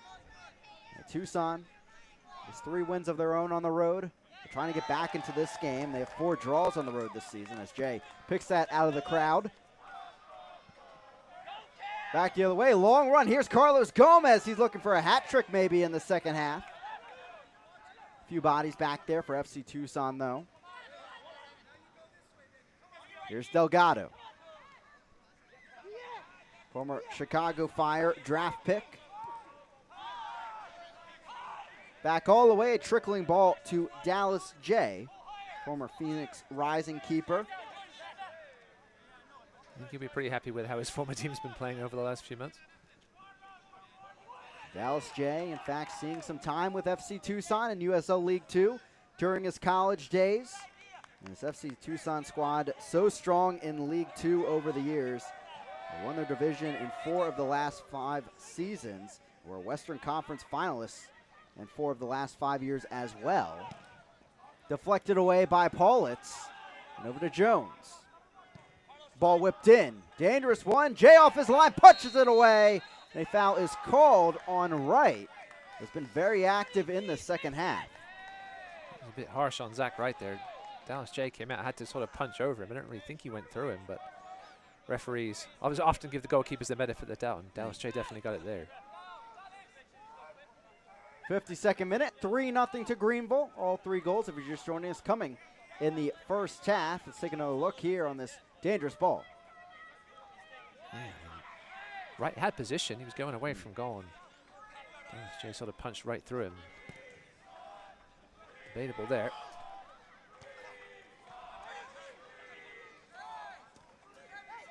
Jones goes down. Ball won by Greenville, but it will be brought back, and a free kick now for FC Tucson. It looks like they're going to go to sort of more of a traditional 4-4-2 now, with Delgado pushing up top alongside Jordan Jones. Got to try something. Tucson, a very disciplined team overall this year, something that has helped them throughout the season. This ball floats in, headed up by Lee. Walker, and cleared by Klaus. A few too many fouls to start the early going here. They're second in yellow cards entering tonight in League One. They're the only team not to get a red card overall in League One this season. This will be brought back, and that's been a main issue so far tonight. This is the 9th foul conceded by Tucson. The referee just telling Zach Wright here that not come in with the cleats up. It's an easy decision for a referee. Can break a leg very easily coming in like that. Clouds up and ready to go. Jay will step up the field to take this one. Fans of USL unveiled its elite youth platform, USL Academy. This allows clubs at all levels across the USL to develop its local youth and compete at the highest level across the United States, including the USL Academy Cup. For more information, visit uslsoccer.com/academy. Knocked on, here's Donnelly, pass Venter, into the box, Donnelly goes down, Gomez back over, a wide open opportunity goes amiss for Chris Bermudez as the ball flew by him, and Batista and FC Tucson out of the situation. A bit of chaos there inside the box. It was a beautiful touch. Can't see who it was, and then it didn't look like Donnelly was going to get to that ball, but he did. Right. Headed away by Paulitz. Here's Bermudez. A good challenge in the end by Jones.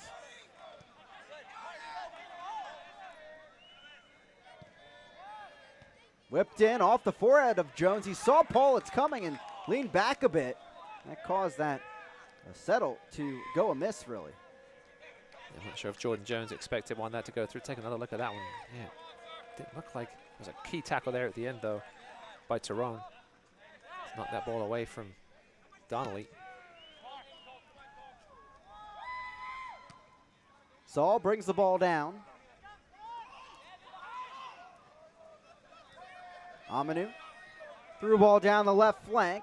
Jomko whipping it in. Jones trying to get a touch, but it is back with the triumph. Walker, the captain, settles over it.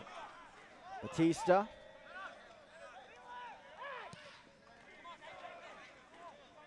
Jomga against Bolin. Whips the ball in over everyone. Headed away by Klaus. Handled that very well. It's out for a Tucson corner. Yeah, Don Bolin giving Devin Jamba just a little too much space there on that left side of the Tucson offense. And Don Bolin can't let him come in with that cross. We're going to have an early sub. And we will have the first substitution here for the Greenville Triumph. And it will be Sammy Gadiri coming on for Chris Bermudez. Like for like switch in the midfield, and Gadiri so far this season, not too many appearances. He has 2 starts, 11 appearances total, and no goals yet so far in 2019. We did see Bermudez go off early in that match a couple of weeks ago against Forward Madison with a bit of a knock. This might be more of a slight defensive changes. Sammy Gadiri almost likes to come back too much, and John Harks was yelling at him earlier in the season for doing that. Through the traffic, and Batista will sky this one towards Legacy Early College, and Jay will have his goal kick. Either way, some fresh legs for Greenville to continue to try and press here and not sit back and allow this dangerous Tucson team to come at him. Now, Tucson, as Ross mentioned, out of the halftime break, looking very good after the first 30 minutes. Now looking a bit more like the FC Tucson we know from this season in terms of possession with the ball, quick movement the other way, and creating chances. But down 3-0 as Cole Seiler retrieves the ball. Yeah, I think sluggish is the word I would use for that first half hour from them. There's a little cohesiveness, and it looked a lot better here in the last half hour. Ball over the top. Here's Gomez. Flicked on, though. Good stop in the end. Halsworth. Lee battling with Delgado.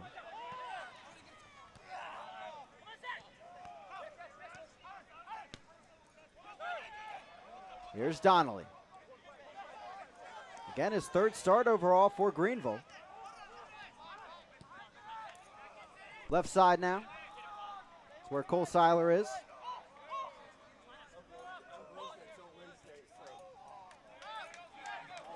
Greenville side as well this season that you may expect at times to sit back in a block maybe when they go up like this. They've been aggressive, though, nonetheless, throughout the match. Klaus works it to the far side. This will stay in play. Here is the new man on Gadiri. A quick move, cutting it back. Still going, slices it, but well outside of the Reedy River Riot and out of play.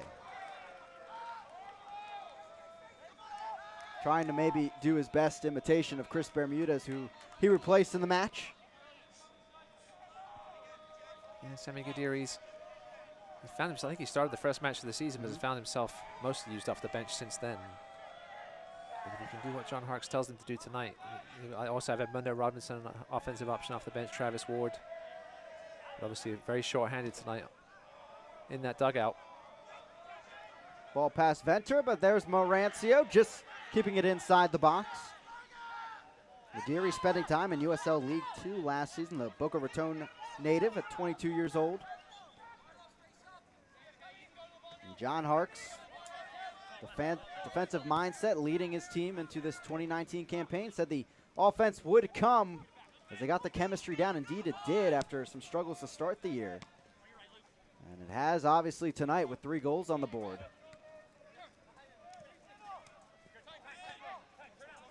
Good touch by the Clemson grad and Paul Klaus. Yeah, Clemson football, the reason these games are being played on Friday night, obviously in the upstate area, it is orange and purple everywhere. And Clemson will be up against Syracuse tomorrow on the road in the 7:30 p.m. game.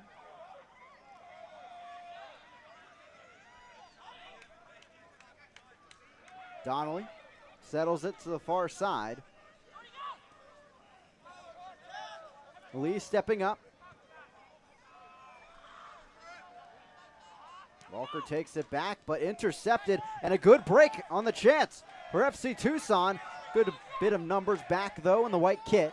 John good the other way, flicks it on. Stopped by Klaus again inside the box. He's had a few good defensive stops tonight, but a similar look to what Tucson had the last time these two teams played.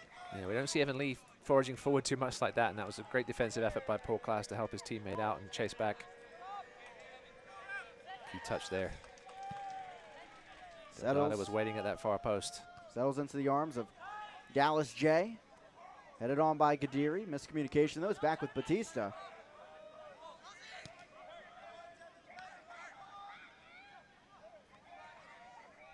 Back with Donnelly. Here's Klaus. Too heavy of a touch by Gomez, and it's sliced back towards midfield. A foul is called against the Greenville midfielder, and it's a free kick for FC Tucson. There's Darren Sawatsky at the helm for FC Tucson, former player with the Seattle Sounders in the USL.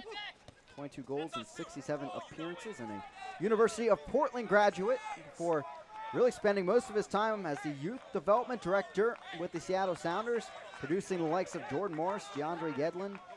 And other than his time with the Seattle Sounders, also in USL League 2 with their organization, the Sounders U23 squad, and the Tacoma Stars of the MASL, and that's where he also met Jamel Cox. There you go.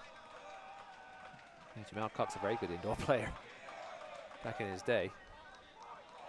Yeah, very different personality from John Harkes, and you know, John Harkes has that kind of experience that can bring such a key difference to a team like Greenville down the stretch here at the higher levels. And here comes JJ Donnelly now.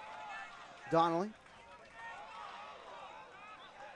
showing his work on the ball. Over to Gadiri. Gomez stepping up. Gadiri ahead, knocked back out of the box. Klaus there to scoop it back up.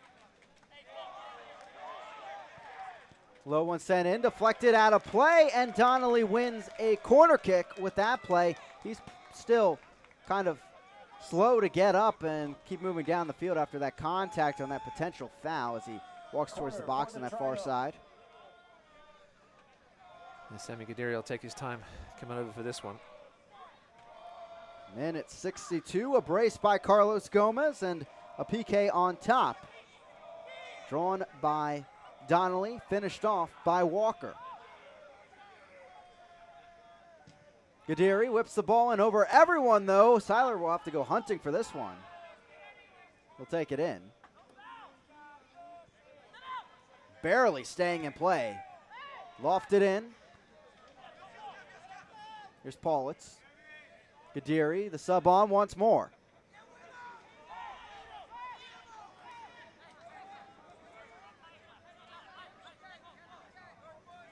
Klaus happy to be back in the lineup after being suspended on yellow card accumulation against Richmond, another key piece that was missing at City Stadium for the triumph. Gomez and line service in. Saul is there. Halsworth as well, and he knocks it up and over. What an opportunity for the Greenville forward. A nice cross here by Carlos Gomez, and a smart piece of play by Cameron Saul. He could have tried to head of this one, but he waited for the ball to come down, and tough shot on the half volley. But wow, going through the legs of Halsworth, who leaped for that one, and somehow still it went over the bar untouched. Through ball down the left flank by Gadiri. Here's Seiler getting up more and more as the game goes on. Clows, open opportunity, thinking about it. He'll slide it off to Donnelly. Boland, Batista, and a harmless trickle out of play. It did touch off Boland, though. It's a throw-in for FC Tucson.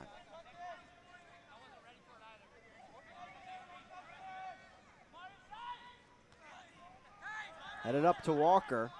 As you just saw, 3 goals in the first half for Greenville. And the first time this season, of course, that has happened for Greenville, because entering today, they've had 3 goals in the first 30 minutes total all season.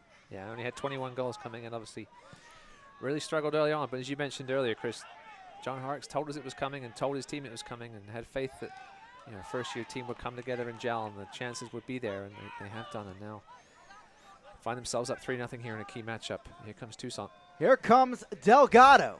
Jomga alongside him. He lofts it in, and Seiler, a hefty volley to clear it. Cole Seiler's done a good job in his new role here as left back, filling in for Captain Tyler Pollock so far tonight. Found himself in the right space, in the right spots, excuse me, and that's going to be a challenge. And there, going down, was Walker. As Hanlon, maybe a late clip there. We'll have to see how much contact there was. Just a talking to. A reminder, Hanlon is on a yellow card after dissent early in the match. So a bit of a leash here as he gets a talking to. Yeah, I don't think there's as much of a difference going from perhaps one fullback spot to another fullback spot as there is from perhaps going from a fullback spot to a center back spot. But I think Seiler's played almost all 4 positions this season at certain times. Kevin Pollock was out a little bit earlier in the season with a slight injury, but yeah, Cole Seiler, the local kid, local guy has been exactly what John Harks has needed for this team this season. Hanlon getting it back. They're one of those experienced players, as you said, the native of Anderson.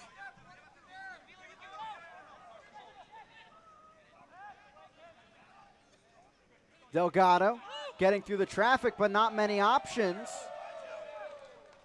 Halsworth cleared to Gomez. There's Cameron Saul. Almost found his second of the season before. And now Tucson with a bit of possession in minute 66 here on the road. Both teams using 1 substitution to this point.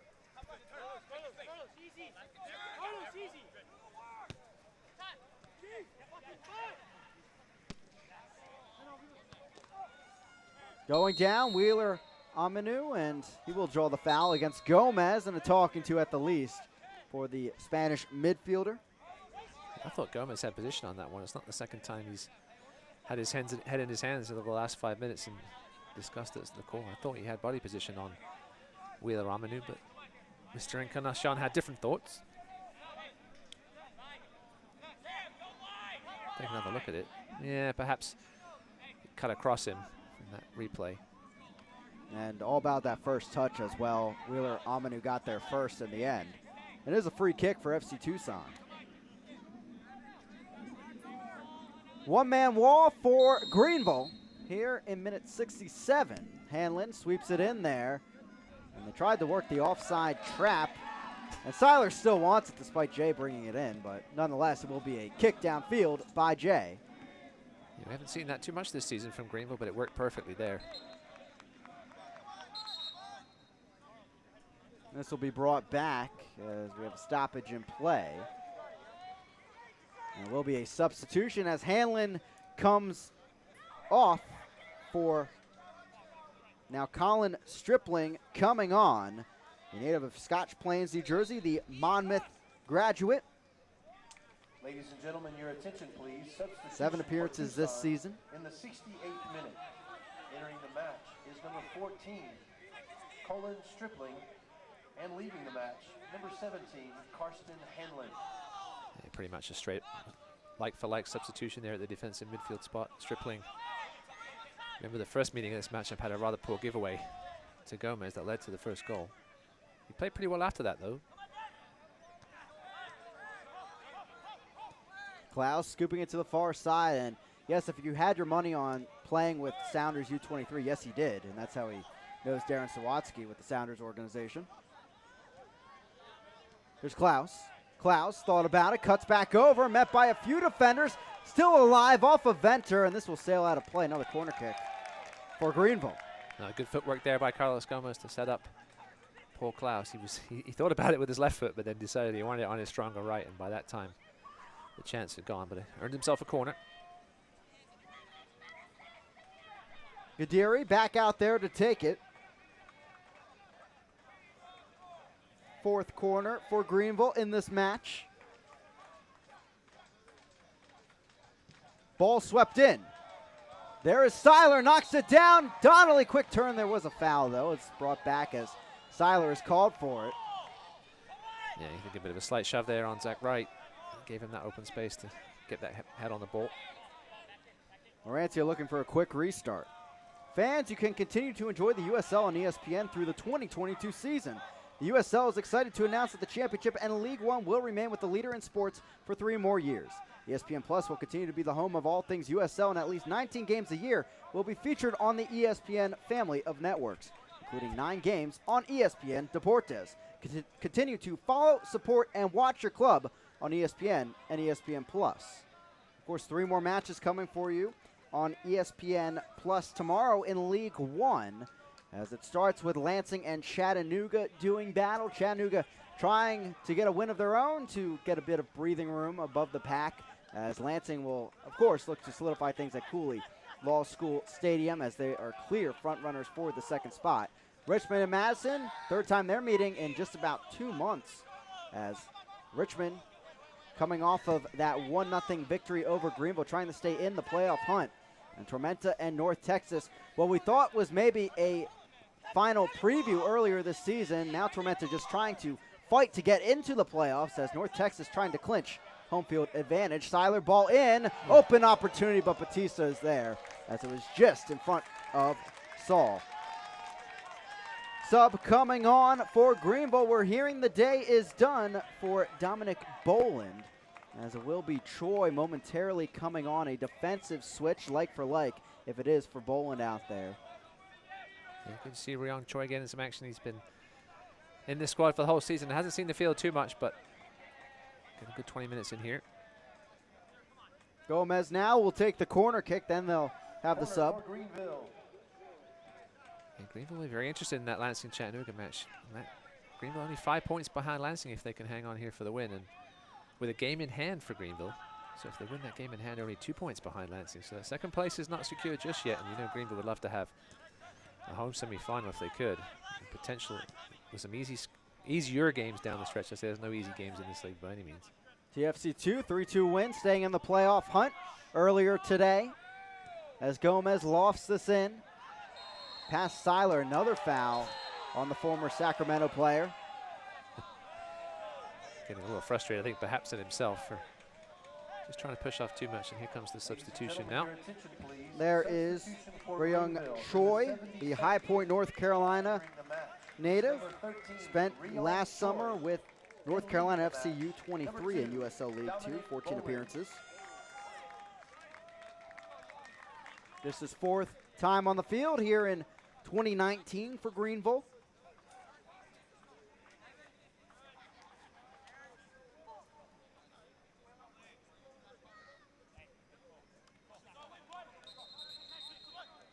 Quick sub by Tucson as well, as Tavares will be coming on. Entering the match, number 8, Eddie Tavares. On for Zach Wright. Number 19, Zach Wright.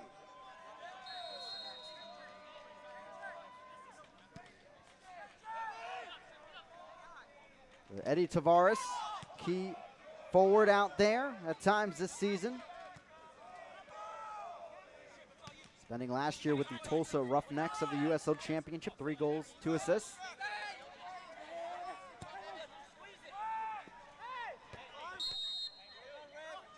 Knocked up by Delgado. Pause in the action. Yeah, shoving the back on Kevin Pollitt. The referee has shown tonight he's not going to take any shoves of any kind. And Cole Seiler knows that. But yeah, Tucson with the last roll of the dice for that final substitution. Need to get a quick goal here, something to give themselves a little bit of hope heading into the final 15 minutes. Tavares coming on, making appearance number 12 of the season. They'll work into this right wing slot where Zach Wright was on the field. Throw in on the near side for Cole Seiler.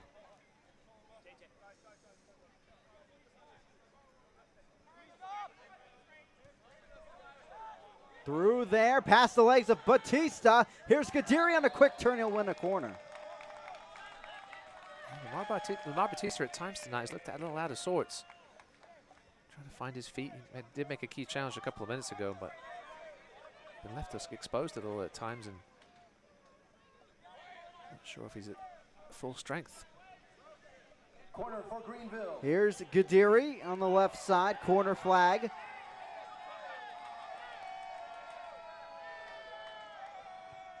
Ball lofted in.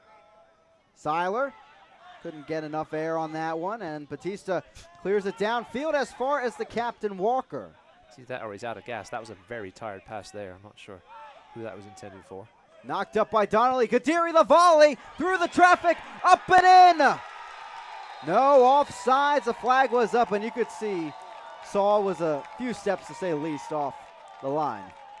He was wondering perhaps when he was onside on the original touch, and then he was touched by a Tucson player, but either way, decision's been made. Delgado trying to get past Lee. His own flick will take it out of play. Did get a deflection on the Greenville center back, though. Throw in for Tavares and Tucson.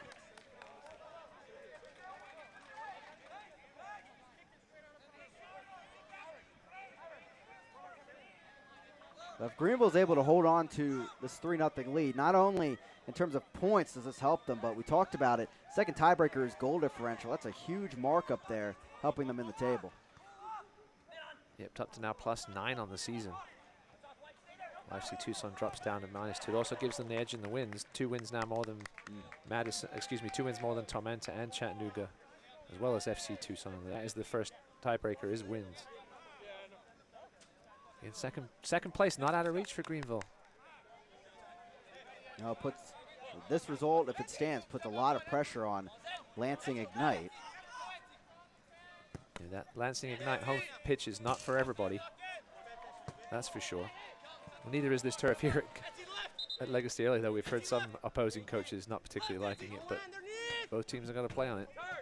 You know, we've had some fantastic battles between the Triumph and Lansing so far this season, but in the first half of the campaign, so 2 teams that are very much different than we saw them when they did meet.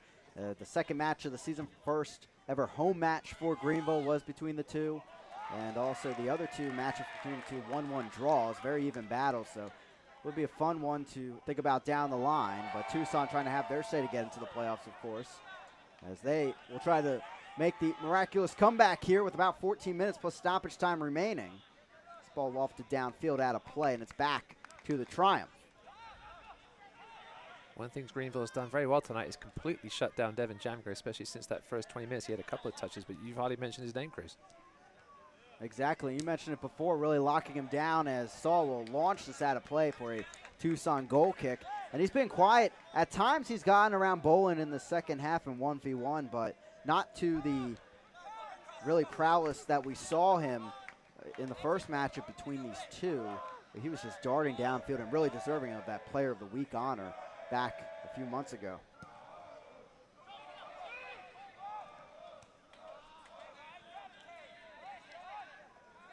Zawadzki will hand it off, and Tucson looking to make the comeback. And as you just saw, both these teams not too many goals in the final few minutes of the match, and that boding well for Greenville to hold on to this lead.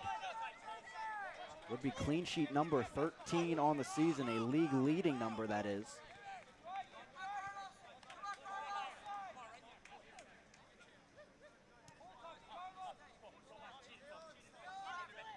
Here's Venter at the back, working it out of there.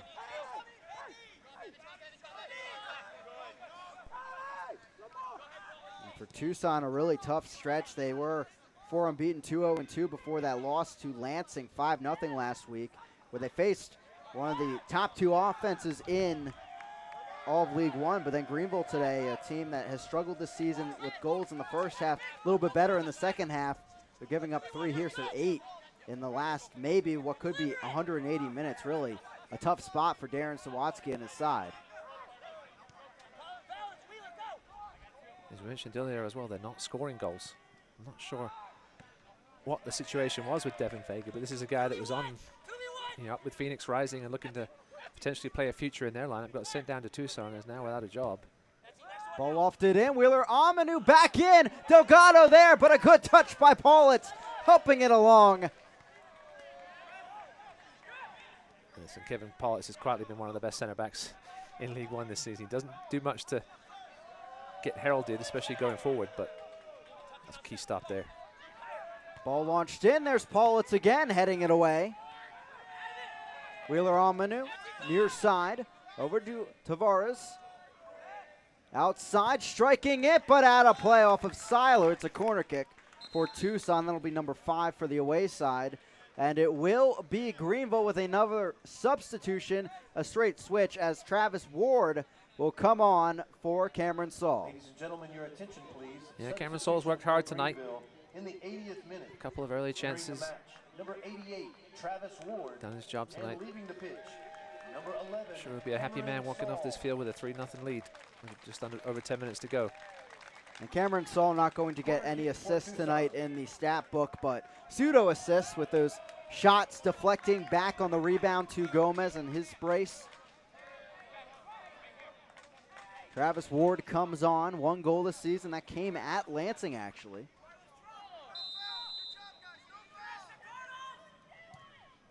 Ball lofted in, backside, headed up and out of play. As the chances still can't fall for FC Tucson. That was one of their top scorers. Venter is for this season.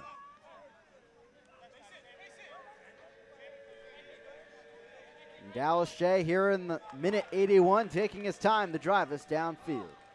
Who's up, who's down, where does your club sit? Find out every Monday in the official USL League One Power Rankings, only on USLLeague1.com.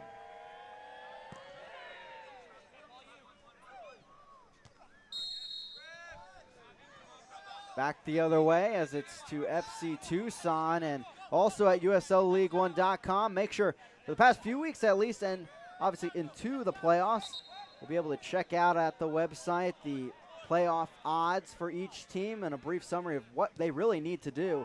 It's really useful as we try to draw out maybe the path for all these clubs towards the 2019 playoffs. Tavares on the near side whips it in, volleyed away though out of the box for Greenville.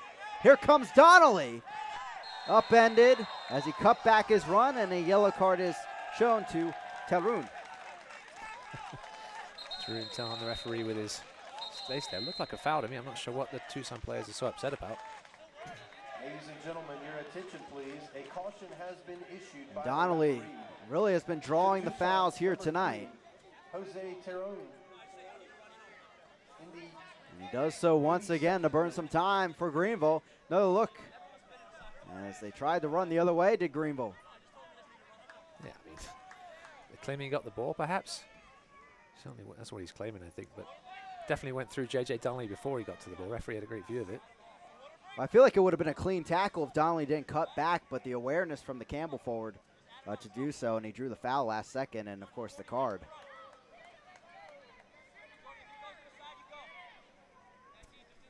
Free kick here for Evan Lee.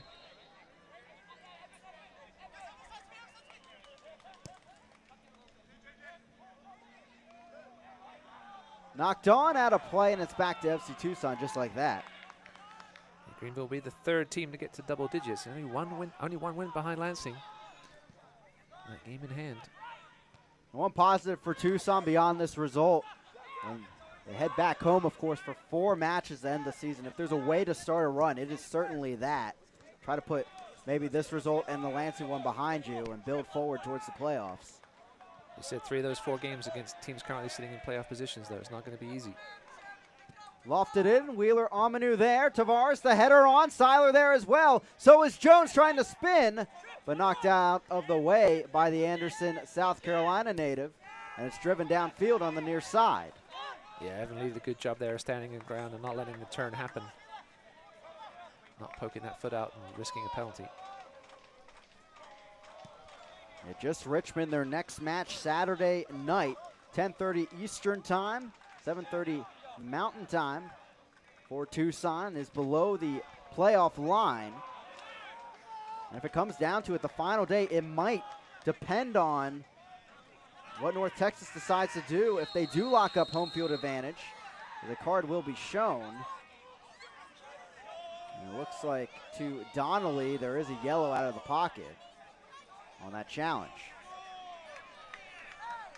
Yeah, the referee's just trying to take control here in the last 7 minutes, just in case things get a little silly, which there's been a few flare-ups. Let's take another look at this tackle by Donnelly. He lost the ball initially. Get the ball. Perhaps just a make-up call for that last one. Well, there's a first for everything here in USO League One. That's the first booking to J.J. Donnelly as this goes out of play. Goal kick for Dallas J. Again, Tucson will face Richmond, trying to keep their momentum going. Of course, after the win last week against Greenville, they'll face Madison, which is one of 3 matches coming up on ESPN Plus tomorrow in League One. Yeah, man, I think depending on what Madison, Tormenta, and Chattanooga do tomorrow, that really could turn into an almost must-win game for Tucson. They could find themselves 5 points behind those teams heading into next week with only 3 games left. David Bulow, the head coach of Richmond, deciding to rest Joe Gallardo and Matt Boldock, 2 of their top players.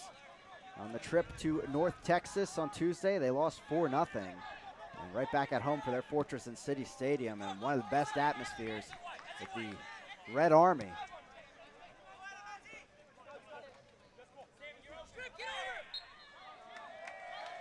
Foul the other way, and back to Greenville, and that's one thing we've gotten to see a few times as we've hit the second half stretch this season. These battles of great fan bases, the Flock having their tour to City Stadium for the match coming this weekend, and you have Reedy River Ride as well and Madison going at it over the last few weeks. It's been fun here to see some of these groups from across the nation. Of course, the Cactus Pricks as well, tuning in with us at Gentle Ben's Brewery in Tucson.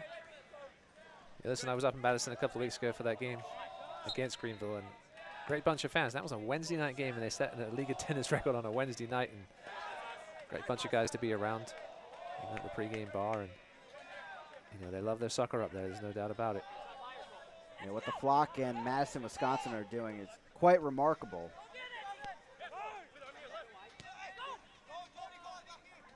Klaus over to Seiler. Here's Gomez. Over to Walker.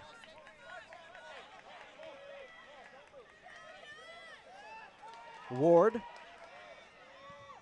Ball lofted in, headed up by Batista. Still alive, Donnelly strikes it through the legs. Gomez again, and Gomez hat trick. Icing on the cake here in minute 87, and it's a goal scoring party here for the Triumph.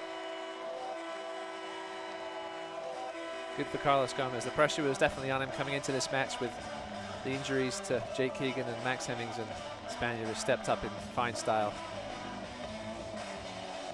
Right place, right time for Gomez, and hey, that's our second hat trick in League One this week, along with Demos of North Texas. Yeah, I thought originally Travis Ward might have been better playing that one back across on the ground, but it's kept alive. Oh, nice. Kept alive by J.J. Donnelly, and Gomez there in the right place at the right time again for the hat trick. Number 5 now on the season for Gomez. Not only doubling his total, but adding 3 to it here today. And it puts the Triumph up 4-0. And of course, this matches their best win of the season at North Texas earlier in the second half of the season.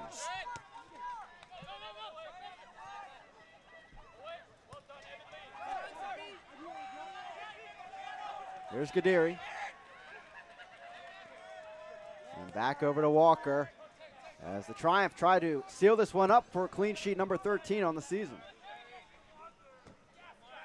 Well, the fans out here might be a little wet and cold on the outside, but they'll be warm and fuzzy on the inside for hanging around. The fans that didn't stick around for tonight, they'll be able to exchange their ticket for any of these final 2 home games for Greenville in the next couple of Friday. Yeah, great gesture from Greenville for those that had to head home because of the weather. And they're tuning in with us here on ESPN Plus. Happy to have you here, and Greenville happy with the night so far, 4-0. And what a bounce back compared to the previous result. And Tucson winning 3-1 a few weeks ago. Of course, both these sides will have one final go at each other in about a week and a half on a Tuesday matchup in Tucson.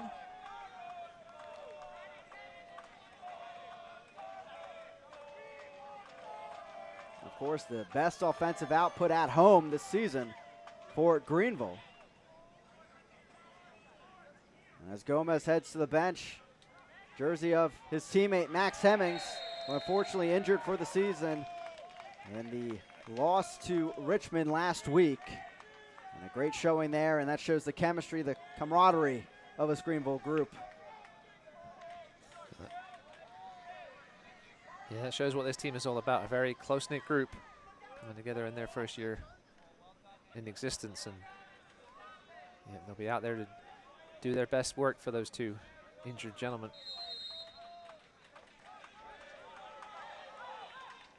Trapped in the corner, there's Travis Ward out of play. Another throw-in for Greenville. And if you're wondering, that haze, that really tells you the story of this match. 4 goals for Greenville in the Reedy River Riot, partying with the smoke in the air.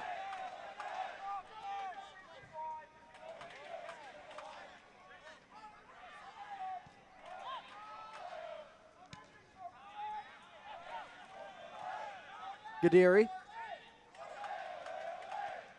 So again, this win for the Triumph will move them just 5 points behind Lansing for second in the table, and they still have a match in hand over Lansing as they head towards the final stretch. 3 minutes of stoppage time officially here from Legacy Early College.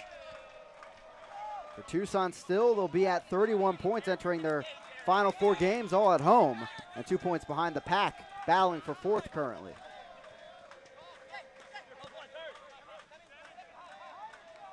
But what's really huge for John Hark's squad entering tomorrow's 3 matchups is that they don't have to fret about losing position. No matter what, they're going to be 3rd at the end of the weekend. No, they could certainly get some help here and there with if teams behind them don't do much. But yeah, getting out of this one with a 4-0 victory and no added injuries is massive. And that's the big story for FC Tucson on your screen. 9 goals allowed over the last 2 matches. And on top of that, none scored. Yeah, they really struggled to create many quality chances tonight. I can really only think of one half-decent save that Dallas J had to make. But that's been the trademark of this Triumph team all season. And that's indeed the only shot on target registered by FC Tucson in this match. They've had 10 shots total, but just that one on target, testing Dallas J. And of course, he'll take that after his long journeys across Asia this past week with 2 matches. And he'll sleep well tonight, there's no doubt about that, as long as he's got over the jet lag by now. She may not have. Beyond this, Greenville will get 2 pieces back in their next matchup, hosting Toronto FC2 Friday night at 7 p.m. And it'll be Hispanic Heritage Night as well. Tyler Pollock back from suspension. And of course, Omar Muhammad back from his international duty as well, we should see at that point. But of course, not needed tonight. 4-0 comfortable lead on the hat trick by Carlos Gomez. Ooh. Tackle, heavy fall by Wheeler Amanu. Darren Sawatsky is about to get himself either a yellow card or perhaps something worse. Darren Sawatsky showing his displeasure.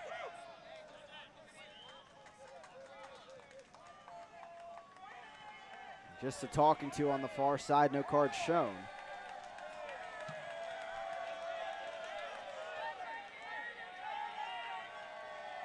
A heavy fall there by Wheeler Amanu on a heavy challenge.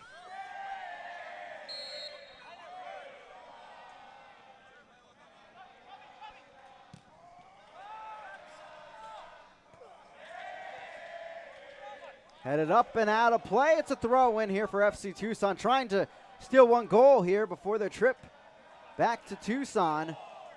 Looking to get a good run going with their 4 remaining home matches. Of Richmond next Saturday night. Of course, on ESPN+. Yep, 12 points available. You'd have to think they would potentially need 10 of those 12 points to give it a shot at the playoffs. And there is the final whistle. Oh, what a night for the Greenville Triumph. Despite the adversity, they come together and put together a 4-0 victory. Carlos Gomez, 3 goals for the hat trick. And John Harks and his squad sitting pretty at 3rd place in the table. 5 points behind Lansing and 4 points clear of the next squad, as they will look for more points in tow when they host their next home match against Toronto FC2 Friday night. Carlos Gomez there. The hat trick this evening. And of course, tying their largest margin of victory this season, along with their win over North Texas, 4-0 to the Triumph here from Legacy Early College. Yeah, big night for Carlos Gomez. Pressure was on. He stepped up.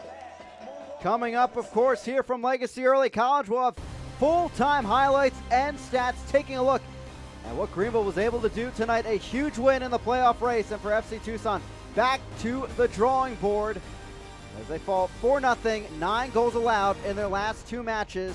Greenville wins it 4-0.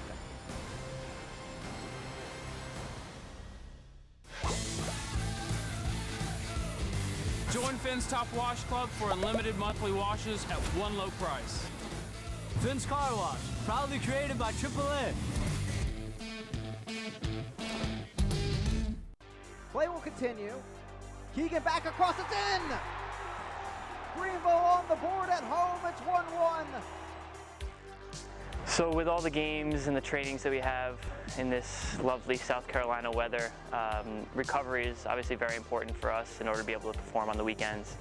And we do a lot of different things as players in order to recover properly. A big thing that we do is we go to Upstate Spine and Sport with Dr. J and his assistants, and they do a great job for us. They do some chiro work, they do some cupping, they'll do stretching, they'll do massage, they'll do a lot of different things for us, and we go there Tuesday every week, and additionally if we need it before the game.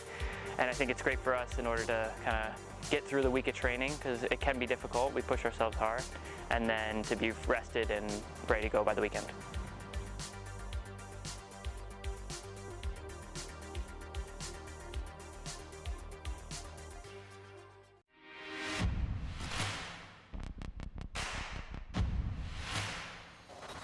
It's only fitting that a city that has so successfully triumphed has a team that honors that. Welcome back here into Greenville, South Carolina, and it's a party for the boys in all white this evening with the Reedy River Riot. 4 goals on the board, and winning 4-0, 13th clean sheet of the season as well, Ross. Great performance here despite the adversity, and really a statement to the league.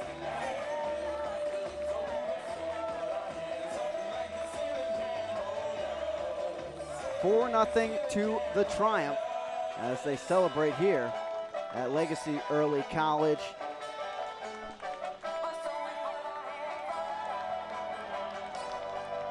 Our full-time highlights here, as you can expect, all Greenville. And Ross, an early, great performance. First 26 minutes, 3 goals for the Triumph, just like that. Yep, the team in boys in white came out confident, looking to get on the board early, and that they did. There was a ball outside, but Cameron Saul pseudo assists on both goals. It's Carlos Gomez, right place, right time. Yep, was the first one to that one. We've seen him score a couple of goals this season. That was more of a Jake Keegan type goal, though. Rain not driving Greenville away as more goals would fall, but mishaps at the back for Tucson. Not sure what Carlos Francis was trying to do there. He'll be thinking of that one tonight when he goes to bed. Got a nice finish. They're in the right spot. First half race by Carlos Gomez. They put an exclamation point on that first half with Donnelly drawing the foul on the far side and Walker putting it home. Yeah, well struck home penalty by the captain tonight, Aaron Walker. Saw Marancio maybe perhaps lean to his left and finished well.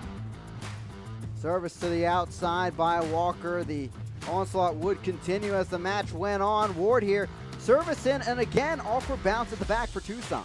Yeah, good body position by JJ Donnelly. Another another unfortunate bounce, we should say, for Tucson, but right to where Carlos Gomez was. Off to celebrate his injured teammate, Max Hemmings. Hemmings and Keegan certainly with Greenville the rest of the way, despite their injuries. 18 shots by the Triumph, just 5 on target, but of the first 10, they had 4 on target. The big story, though, Tucson not able to generate the chances. Second straight match, they're unable to put a goal in the back of the net. Yeah, Evan Lee in midweek on a podcast said that Greenville's one of those teams you don't want to see in the playoffs, because if they score 1 goal, they'll be hard to beat, but let alone when they score 4 goals like they did tonight. Great performance. The offense is churning for Greenville in the second half of the season, and as you can see, up to 37 points. They are safe, depending on the results coming tomorrow with a 4-point gap. And Tucson, of course, 4 home matches coming. They can make a run here and really make some noise in the playoffs. Yeah, they're really going to have to, as I said, take 10 of those 12 points, I think, if they're going to have a chance. Madison, Tormenta, and the Chattanooga Red Wolves will be battling for that 4th spot coming up tomorrow on ESPN+. A great slate of matches with, obviously, playoff implications. Yep, I think Greenville will be looking for ties in both of those top 2 matches, and then perhaps a North Texas win over Tormenta. But yeah, Tucson will be hoping for the same thing, I think. A reminder, Hispanic Heritage Night as well on Friday against Toronto FC2 for Greenville. You can also catch it on ESPN Plus if you're unable to make it out to the match, but definitely join us here at Legacy Early College. Greenville winning 4-0 here at home, a statement victory to the rest of the league. I'd like to thank our entire crew alongside me, Ross Davenport, I'm Chris Makoviak. Greenville up at 3rd, maybe battling for 2nd now, some heat on Lansing Ignite as we head towards the final stretch of the season in Week 25. Thanks for joining us this evening, sticking out through the delay. We'll catch you tomorrow for more League One action.